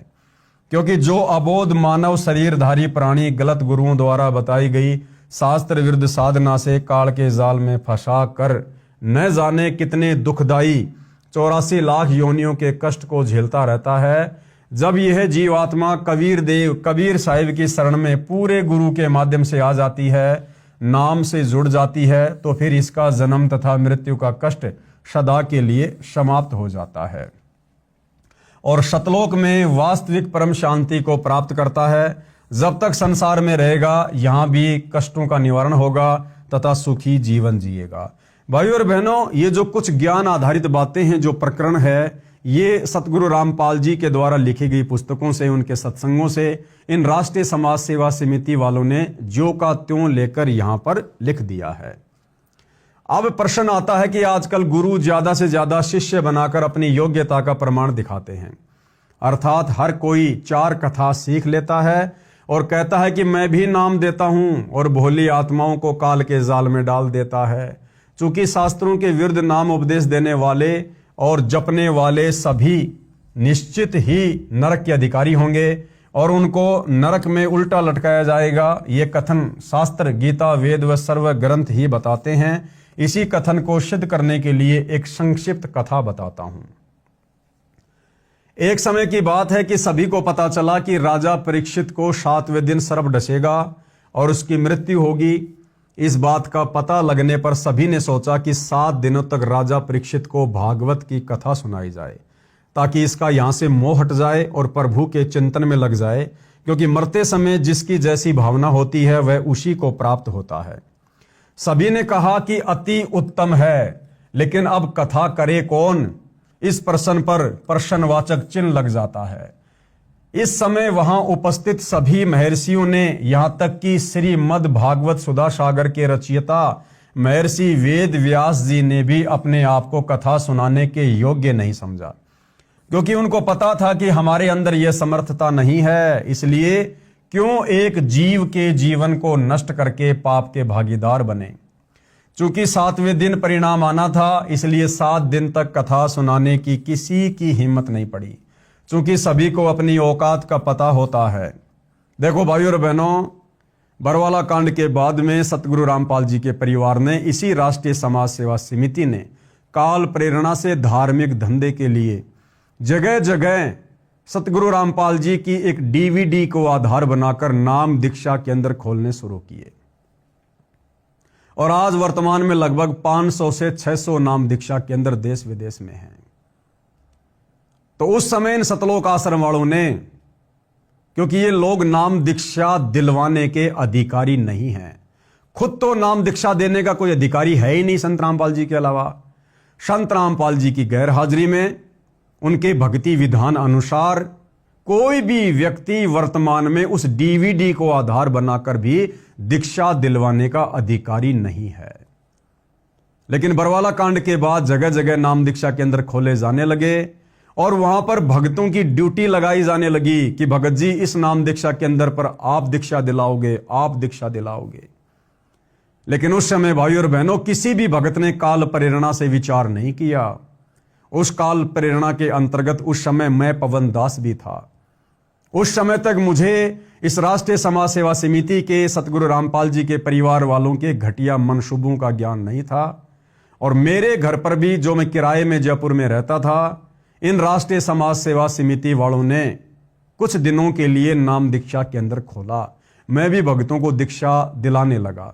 लेकिन भाइयों और बहनों, मैं आज अपनी उस महागलती के लिए, महाभूल के लिए गुरुदेव से बारंबार क्षमा याचना करता रहता हूं। मुझे पश्चाताप है कि मैंने अनधिकारी होते हुए वो जिम्मेदारी उस समय गुरु की गैर हाजिरी में बिना गुरु से आदेश लिए क्यों अपने हाथों में ली। मैं कितना बड़ा पाप का भागी बना। तो आज वर्तमान में 500 से 600 नाम दीक्षा केंद्र देश विदेश में चल रहे हैं और भाइयों और बहनों, उन नाम दीक्षा केंद्रों पर लगभग 2000 के आसपास सेवादार हैं जो लोगों को दीक्षा दिलवा रहे हैं। क्या ये लोग डीवीडी से दीक्षा दिलवाने के लिए अधिकारी हैं? क्या इन तमाम लोगों ने हिसार जेल में जाकर सतगुरु रामपाल जी से स्वयं साक्षात प्रत्यक्ष में आज्ञा ली है? नहीं ली है। तो भाइयों और बहनों, जिस प्रकार से द्वापर युग में खुद श्री सुधा सागर लिखने वाले वेद व्यास जी ने भी कह दिया कि भैया मैं भी कथा करने के लिए अधिकारी नहीं हूं, लेकिन वर्तमान में ये सतलोक आश्रम से जुड़े भगत जो सतगुरु रामपाल जी की एक भी मर्यादा में नहीं है, जिन लोगों की तमाम मर्यादाएं 2014 बरवाला कांड के बाद इसी राष्ट्रीय समाज सेवा समिति की बातों को अधिक महत्व देने के चलते मर्यादाएं खंडित हो चुकी हैं, आज ये तमाम लोग डीवीडी से नाम दीक्षा दिलवा रहे हैं, नाम दीक्षा केंद्र खोल कर बैठे हुए हैं, जबकि ये लोग बिल्कुल भी अधिकारी नहीं है। ये लोग उल्टा सतगुरु रामपाल जी के दोषी बन रहे हैं। लेकिन द्वापर युग में उन ऋषि महर्षियों ने समझदारी दिखाई, जो समझदारी वर्तमान में संत रामपाल जी के इन नाम दीक्षा केंद्रों पर बैठे भक्तों ने भी नहीं दिखाई। चूंकि सभी को अपनी औकात का पता होता है, स्वर्ग से सुखदेव जी को भागवत की कथा करने के लिए बुलाया गया और तब राजा परीक्षित का मोह यहां से हटा और स्वर्ग की प्राप्ति हुई। स्वर्ग में सुख भोगने के पश्चात वापस नरक में और फिर लक 84 में चक्कर काटेगा। ये यहाँ का हार्ड एंड फास्ट रूल है, अर्थात अटल नियम है। ये उपलब्धि भी 3 लोक के पूर्ण गुरु बिना प्राप्त नहीं हो सकती। यानी स्वर्ग लोक में स्थायी रूप से लंबे समय के लिए यदि निवास करना है तो भी आपको स्वर्ग लोक तक की साधना बताने वाला अधिकारी गुरु चाहिए। ठीक इसी प्रकार जब किसी स्थान पर प्रधानमंत्री आ रहा हो तो उनके आने से पहले 2-3 बहुत अच्छे वक्ता, गायक व तबले, बेंजू बजाने वाले होते हैं जो बहुत सुरीली और आकर्षक आवाज से दर्शकों को प्रभावित करते हैं। लेकिन वे जो कह रहे हैं उनमें से एक बात भी करने में सक्षम नहीं है। लेकिन जब प्रधानमंत्री आता है तो वह कम से कम शब्दों में कहता है कि आगरा में इंटरनेशनल कॉलेज बनवा दो, चंडीगढ़ में इंटरनेशनल यूनिवर्सिटी बनवा दो, आदि आदि। सिर्फ इतना कहकर पीएम साहब चले जाते हैं।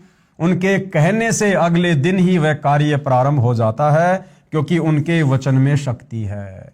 और यदि यही बात आप और मेरे जैसा आम व्यक्ति कहे तो हमारी बड़ी मूर्खता होगी, क्योंकि हमारे वचन में इतनी शक्ति नहीं है, जबकि प्रधानमंत्री के लिए यह सब साधारण बात है। इन तथ्यों को प्रमाणित करने के लिए कुछ निम्नलिखित वाणियां अवश्य पढ़िए और गहन विचार करें तथा अतिशीघ्र गुरु मंत्र प्राप्त करें। कबीर पंडित और मशालची दोनों सूझे नाही, औरों को करे चांदना रह आप अंधेरे माही। कबीर करनी तज कथनी कथ है, अज्ञानी दिन रात, कुकर ज्यों भोकत फिरे सुनी सुनाई बात। गरीब बीजक की बाता कहें बीजक नाही हाथ, पृथ्वी डुबोवन उतरे कह कह मीठी बात। कबीर बीजक की बाता कहें बीजक नाही पाश, औरों को प्रमोद ही आपन चले निराश। कबीर कथनी के सूर्य घने कठे अतंबर ज्ञान, बाहर जवाब आवे नहीं लीद करे मैदान। ये सारी की सारी वाणियां भाई और बहनों इन राष्ट्रीय समाज सेवा समिति के वालों पर सटीक बैठती हैं। कथा करना व नाम उपदेश देना कोई बच्चों का खेल नहीं है। तो वर्तमान में भाई तुम लोग क्यों जगह जगह नाम दीक्षा केंद्र खोलकर लोगों को उपदेश दे रहे हो, लोगों को उपदेश दिलवा रहे हो? क्यों तुम लोगों ने सतगुरु रामपाल जी की डीवीडी को नाम उपदेश की प्रक्रिया को बच्चों का खेल बना के छोड़ दिया है, जो दूसरों को उपदेश दे रहे हो?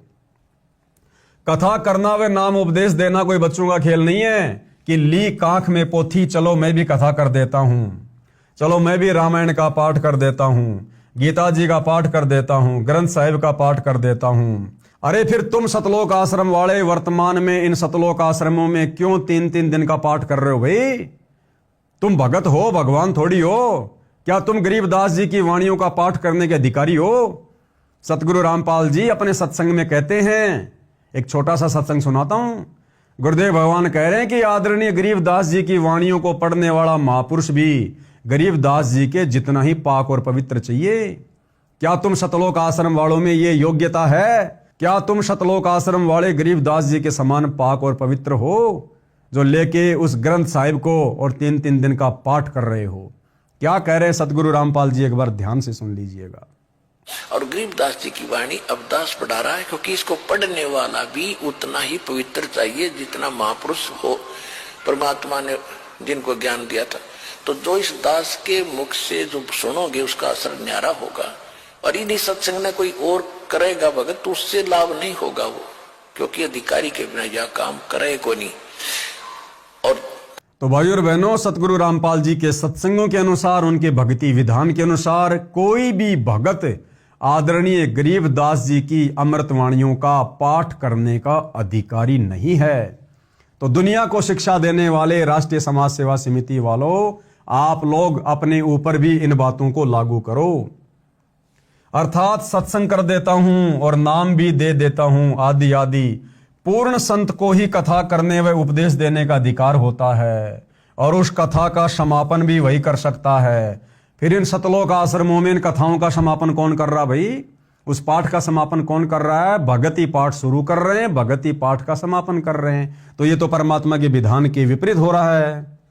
चूंकि पूर्ण संत के शब्द में शक्ति होती है, जैसे सुखदेव के शब्द में थी, जैसे कोई सत्संग करे और मान लो उसमें आम की महिमा बताए कि आम बहुत मीठा होता है, फलों का राजा होता है, उसका रंग पीला होता है, और यदि कोई आकर कहे कि ला भाई आम दो, तो वह सत्संग करने वाला कहे कि मेरे पास तो आम नहीं है। फिर लेने वाला कहे कि कहाँ मिलेगा, उसको जवाब मिले कि पता नहीं, आम तो निराकार है, वह दिखाई थोड़े देता है। फिर लेने वाला कहेगा कि अरे नादान, जब तेरे पास आम है ही नहीं और न ही तेरे को ये पता कि आम कहाँ से मिलेगा, साथ में कह रहा कि वह निराकार है, तो व्यर्थ में शोर मचाता क्यों फिर रहा है।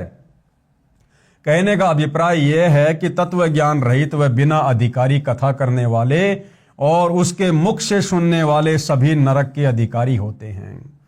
तो देख लो भाइयों और बहनों, ये राष्ट्रीय समाज सेवा समिति वाले वर्तमान में संत रामपाल जी के कार्यक्रम में जो दुनिया के मनोरंजन के लिए लड़कियां नचवा रहे हैं, गवैयों से गाने गवा रहे हैं, टोटल कार्य उनके मर्यादाओं के विपरीत कर रहे हैं। तो बताइए, इसी राष्ट्रीय समाज सेवा समिति के द्वारा जो जगह जगह नाम दीक्षा केंद्र खोले गए हैं या जगह जगह शतलोक आश्रम खोलकर जो पाठ प्रकाश किया जाता है, तो नादान भगत समाज को इन अनाधिकारियों को दिए गए दान का फल कैसे मिलेगा? नहीं मिलेगा। और इसी कारण से वर्तमान में संत रामपाल जी की संगत की दुर्गति हो रही है।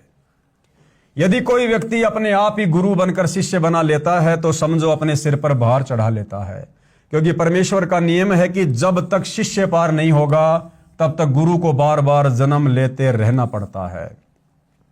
पूर्ण गुरु अधूरे शिष्यों से छुटकारा पाने के लिए ऐसी लीला किया करते हैं, और यही लीला 2014 बरवाला कांड के माध्यम से भाई और बहनों सतगुरु रामपाल जी ने की है। सन 1994 से उन्होंने नाम दीक्षा देनी शुरू की। 2014 तक देखा कि केवल भीड़ जमा हो रही है, ज्ञान को आधार कोई बना ही नहीं रहा। तो सतगुरु ने नकली शिष्यों का भार भी तो अपने सिर से उतारना था। तो इधर काल प्रेरणा से इन राष्ट्रीय समाज सेवा समिति वालों ने प्रपंच रचा, बरवाला कांड करवाया, और सतगुरु रामपाल जी ने इसी कांड के माध्यम से चुपचाप होकर अपने भक्तों की परीक्षा भी कर ली, और वर्तमान समय परीक्षा का ही चल रहा है। और हम देख रहे हैं भाई और बहनों, आए दिन ये जो राष्ट्रीय समाज सेवा समिति वाले संत रामपाल जी के बेटा बेटी भाई बंधु रिश्तेदार ये कोऑर्डिनेटर जिस प्रकार से ज्ञान विरुद्ध कुकृत्य कर रहे हैं, स्पष्ट हो रहा है कि धीरे धीरे संगत में छटनी हो रही है, जिससे अज्ञानी शिष्यों को गुरु के प्रति नफरत हो जाती है। जैसे कबीर साहिब जब काशी में प्रकट हुए थे, उस समय कबीर साहिब के 64 लाख शिष्य बन गए थे। उनकी परीक्षा लेने के लिए कबीर साहिब ने काशी शहर की एक मशहूर वेश्या को सत्संग ज्ञान समझाने के लिए उसके घर पर जाना शुरू कर दिया, जिसको देख व सुनकर चेलों के दिल में गुरु के प्रति घृणा पैदा हो गई और सभी का अपने गुरु के प्रति विश्वास टूट गया। केवल 2 को छोड़कर सभी शिष्य गुरुविहीन हो गए।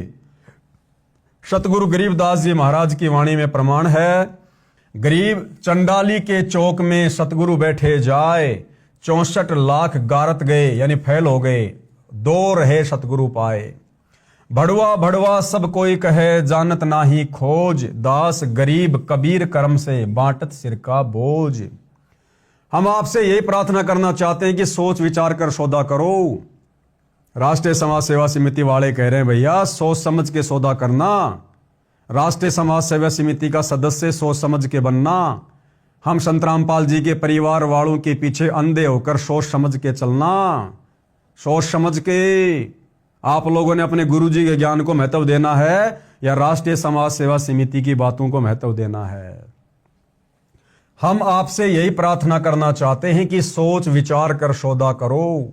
सामवेद के श्लोक नंबर 822 में, श्रीमद् भगवद गीता अध्याय 17 श्लोक 23 तथा कुरान शरीफ सुरती सूरा 42 आयत 1 में ऐन सीन काफ लिखा मंत्र ऐसे ही है। ऐन मतलब ओम है, सीन मतलब तत् तथा काफ मतलब सारनाम की ओर संकेत है। इन ग्रंथों में बताया गया है कि जीव की मुक्ति 3 नामों से होगी। प्रथम ओम, दूसरा है तत् और तीसरा सारनाम जो सांकेतिक भाषा में सत कहा जाता है।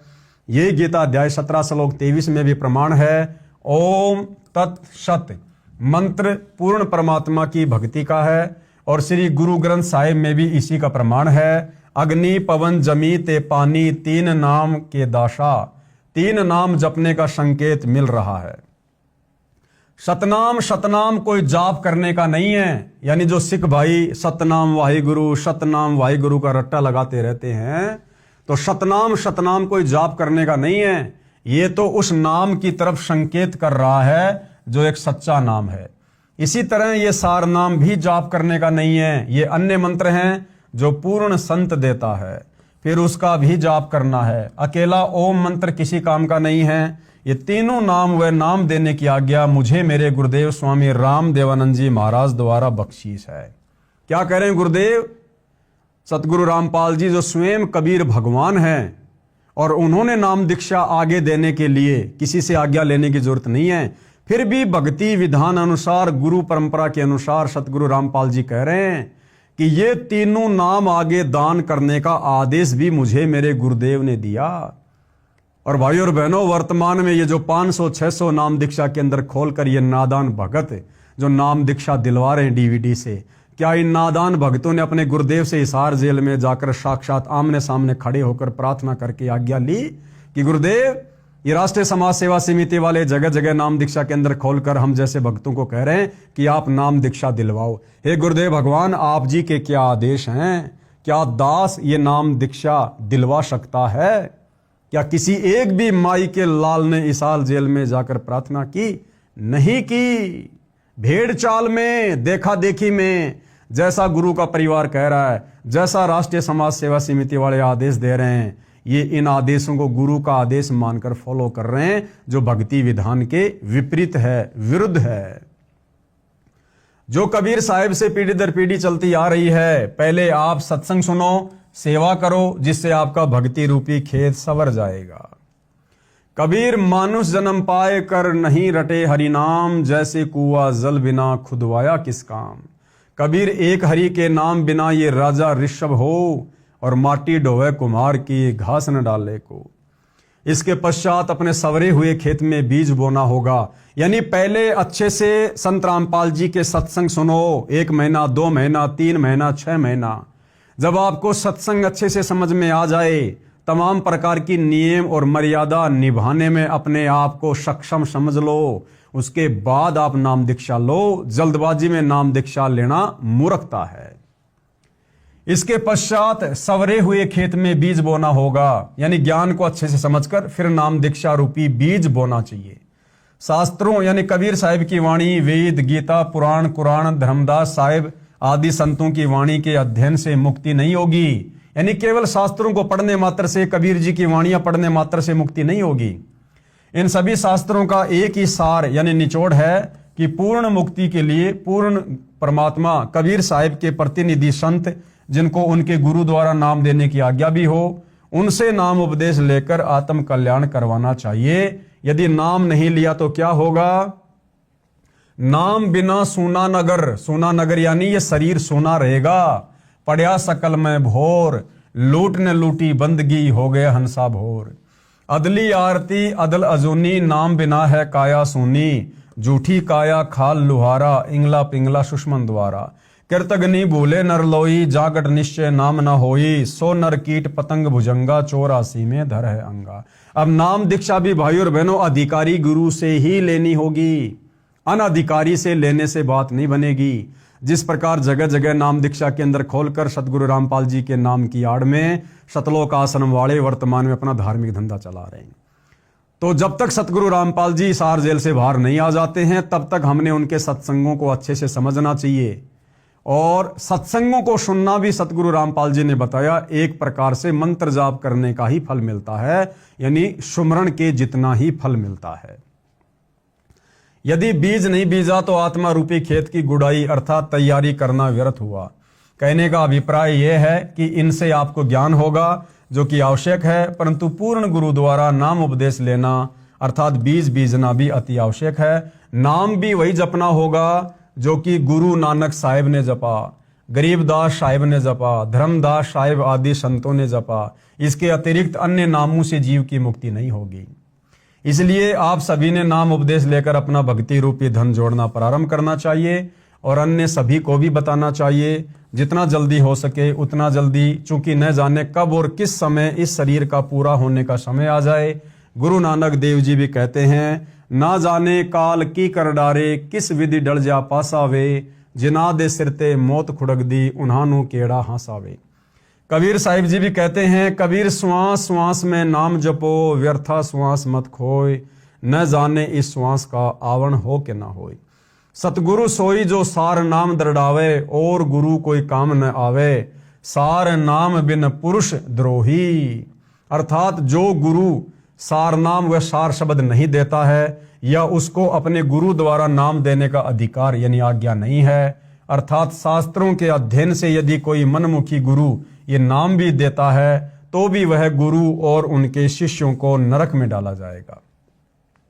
वह गुरु भगवान का दुश्मन है, विद्रोही है, उसे भगवान के दरबार में उल्टा लटकाया जाएगा। अब भगत समाज में नकली गुरुओं संतों द्वारा एक गलत धारणा फैला रखी है कि एक बार गुरु धारण करने के पश्चात दूसरा गुरु नहीं बदलना चाहिए। जरा विचार करके देखो कि गुरु हमारे जन्म मृत्यु रूपी रोग को काटने वाला वैद्य होता है। यदि एक वैद्य से हमारा रोग नहीं कटता है तो हम दूसरे अच्छे वैद्य डॉक्टर के पास जाएंगे, जिससे हमारा जानलेवा रोग ठीक हो सके। जैसे धर्मदास साहिब के पहले गुरु श्री रूपदास जी थे, लेकिन जब धर्मदास जी को पता लगा कि ये गुरु पूर्ण मुक्तिदाता नहीं है, तो तुरंत त्याग कर पूर्ण ब्रह्म परमेश्वर सत्य पुरुष कबीर साहिब को अपना गुरु बनाया और पूर्ण मोक्ष सत्यलोक में प्राप्त किया। ठीक इसी प्रकार अधूरे गुरु को तुरंत त्याग देना चाहिए। झूठे गुरु के पक्ष को तजत न कीजिए वारी, गरीब बिन उपदेश अचंभ है, क्यों जीवित है प्राण, बिन भक्ति कहाँ ठोर है, नर नाही पाषाण। गरीब एक हरि के नाम बिना नारी कुतिया हो, गली गली भोकत फिरे, टूक न डाले कोई। गरीब बीबी पड़दे रहे थी, ड्योडी लगती बार, गात उगाड़े फिरती है बन कुतिया बाजार। गरीब नक बेसर नक से बनी, पहरत हार हमेल, सुंदरी से सुनही यानी कुतिया बनी, सुन साहिब के खेल। कबीर हरि के नाम बिना राजा ऋषभ हो, माटी लदे कुम्हार के घास न डाले कोई। कबीर राम कृष्ण से कौन बड़ा, उन्हों भी गुरु कीन, तीन लोक के वे धनी, गुरु आगे अधीन। कबीर गर्भ योगेश्वर गुरु बिना, लाग्या हरि की सेव, कहे कबीर स्वर्ग से फेर दिया सुखदेव। कबीर राजा जनक से नाम ले, कीनी हरि की सेव, कहे कबीर बैकुंठ में उल्ट मिले सुखदेव। कबीर सतगुरु के उपदेश का लाया एक विचार, जय सतगुरु मिलते नहीं जाता नरक द्वार। कबीर नरक द्वार में दूत सब करते खेचातान, उनते कभू न छूटता फिर फिरता चारों खान। कबीर चार खाने में भरमता, कभू न लगता पार, सो फेरा सब मिट गया सतगुरु के उपकार। कबीर सात समुद्र की मसी करूं, लेखनी करूं बनराय, धरती का कागज करूं, गुरु गुण लिखा न जाए। कबीर गुरु बड़े गोविंद से मन में देख विचार, हरि सुमरे सो रह गए गुरु भजे हुए पार। कबीर गुरु गोविंद दोनों खड़े काके लागू पाए, बलिहारी गुरु आपने जिन गोविंद दिया मिलाए। कबीर हरि के रूठत्या गुरु की शरण में जाए, कबीर गुरु जय रूठ गया फिर हरि नहीं होत सहाय। अब आगे भाई और बहनों, नाम कौन से राम का जपना है? दशरथ पुत्र श्री रामचंद्र जी का राम राम राम राम ये नाम जपना है, या फिर राम राम सब जगत बखाने, आदि राम कोई बिरला जाने, जो सबसे पहले वाला राम है जिसने सृष्टि को रचा है, कबीर राम, क्या उनका नाम जपना है? उनका नाम जपना है तो उनका नाम कौन सा है? उस नाम का प्रमाण कहाँ है? वो नाम किन किन महापुरुषों ने आज से पहले जपा है? क्या उस नाम के जपने से किसी को मुक्ति भी प्राप्त हुई है? और वर्तमान में वो राम का नाम देने का अधिकारी गुरु कौन है? तो भाइयों और बहनों, इन तमाम प्रकार की बातों के ऊपर हम अगले वीडियो में चर्चा करेंगे। और इस पुस्तक के ऊपर, जिसका नाम है मानवता का गिरता हास तथा विकास, इसके ऊपर लगभग 5 से 7 वीडियो बनेंगे। आप और हमने भाई और बहनों इस पुस्तक को पढ़कर अध्यात्म में निष्कर्ष निकालना है, ताकि भाई और बहनों गुरु की गैर हाजिरी में, या जब कल को गुरुदेव भगवान सतलोक वापस चले जाएंगे, उस समय ये भगत समाज किसी के भी बहकाव में आकर धोखे में ना आ जाए और अपना जीवन बर्बाद ना कर ले।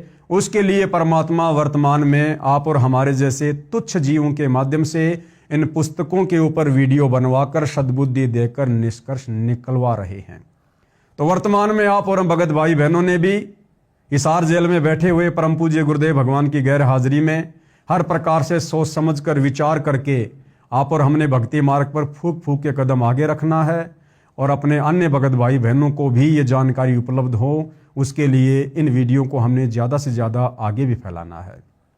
तो भाई और बहनों, आज के वीडियो में केवल इतना ही। फिर परमेश्वर दया करेंगे, सेवा में आप सबके समक्ष हाजिर होंगे, उपस्थित होंगे। तब तक गुरुदेव भगवान हम सबको आज्ञा दे, आशीर्वाद दे, हमारा मार्गदर्शन करे। बंदी छोड़ सतगुरु रामपाल जी परमेश्वर जी की जय हो।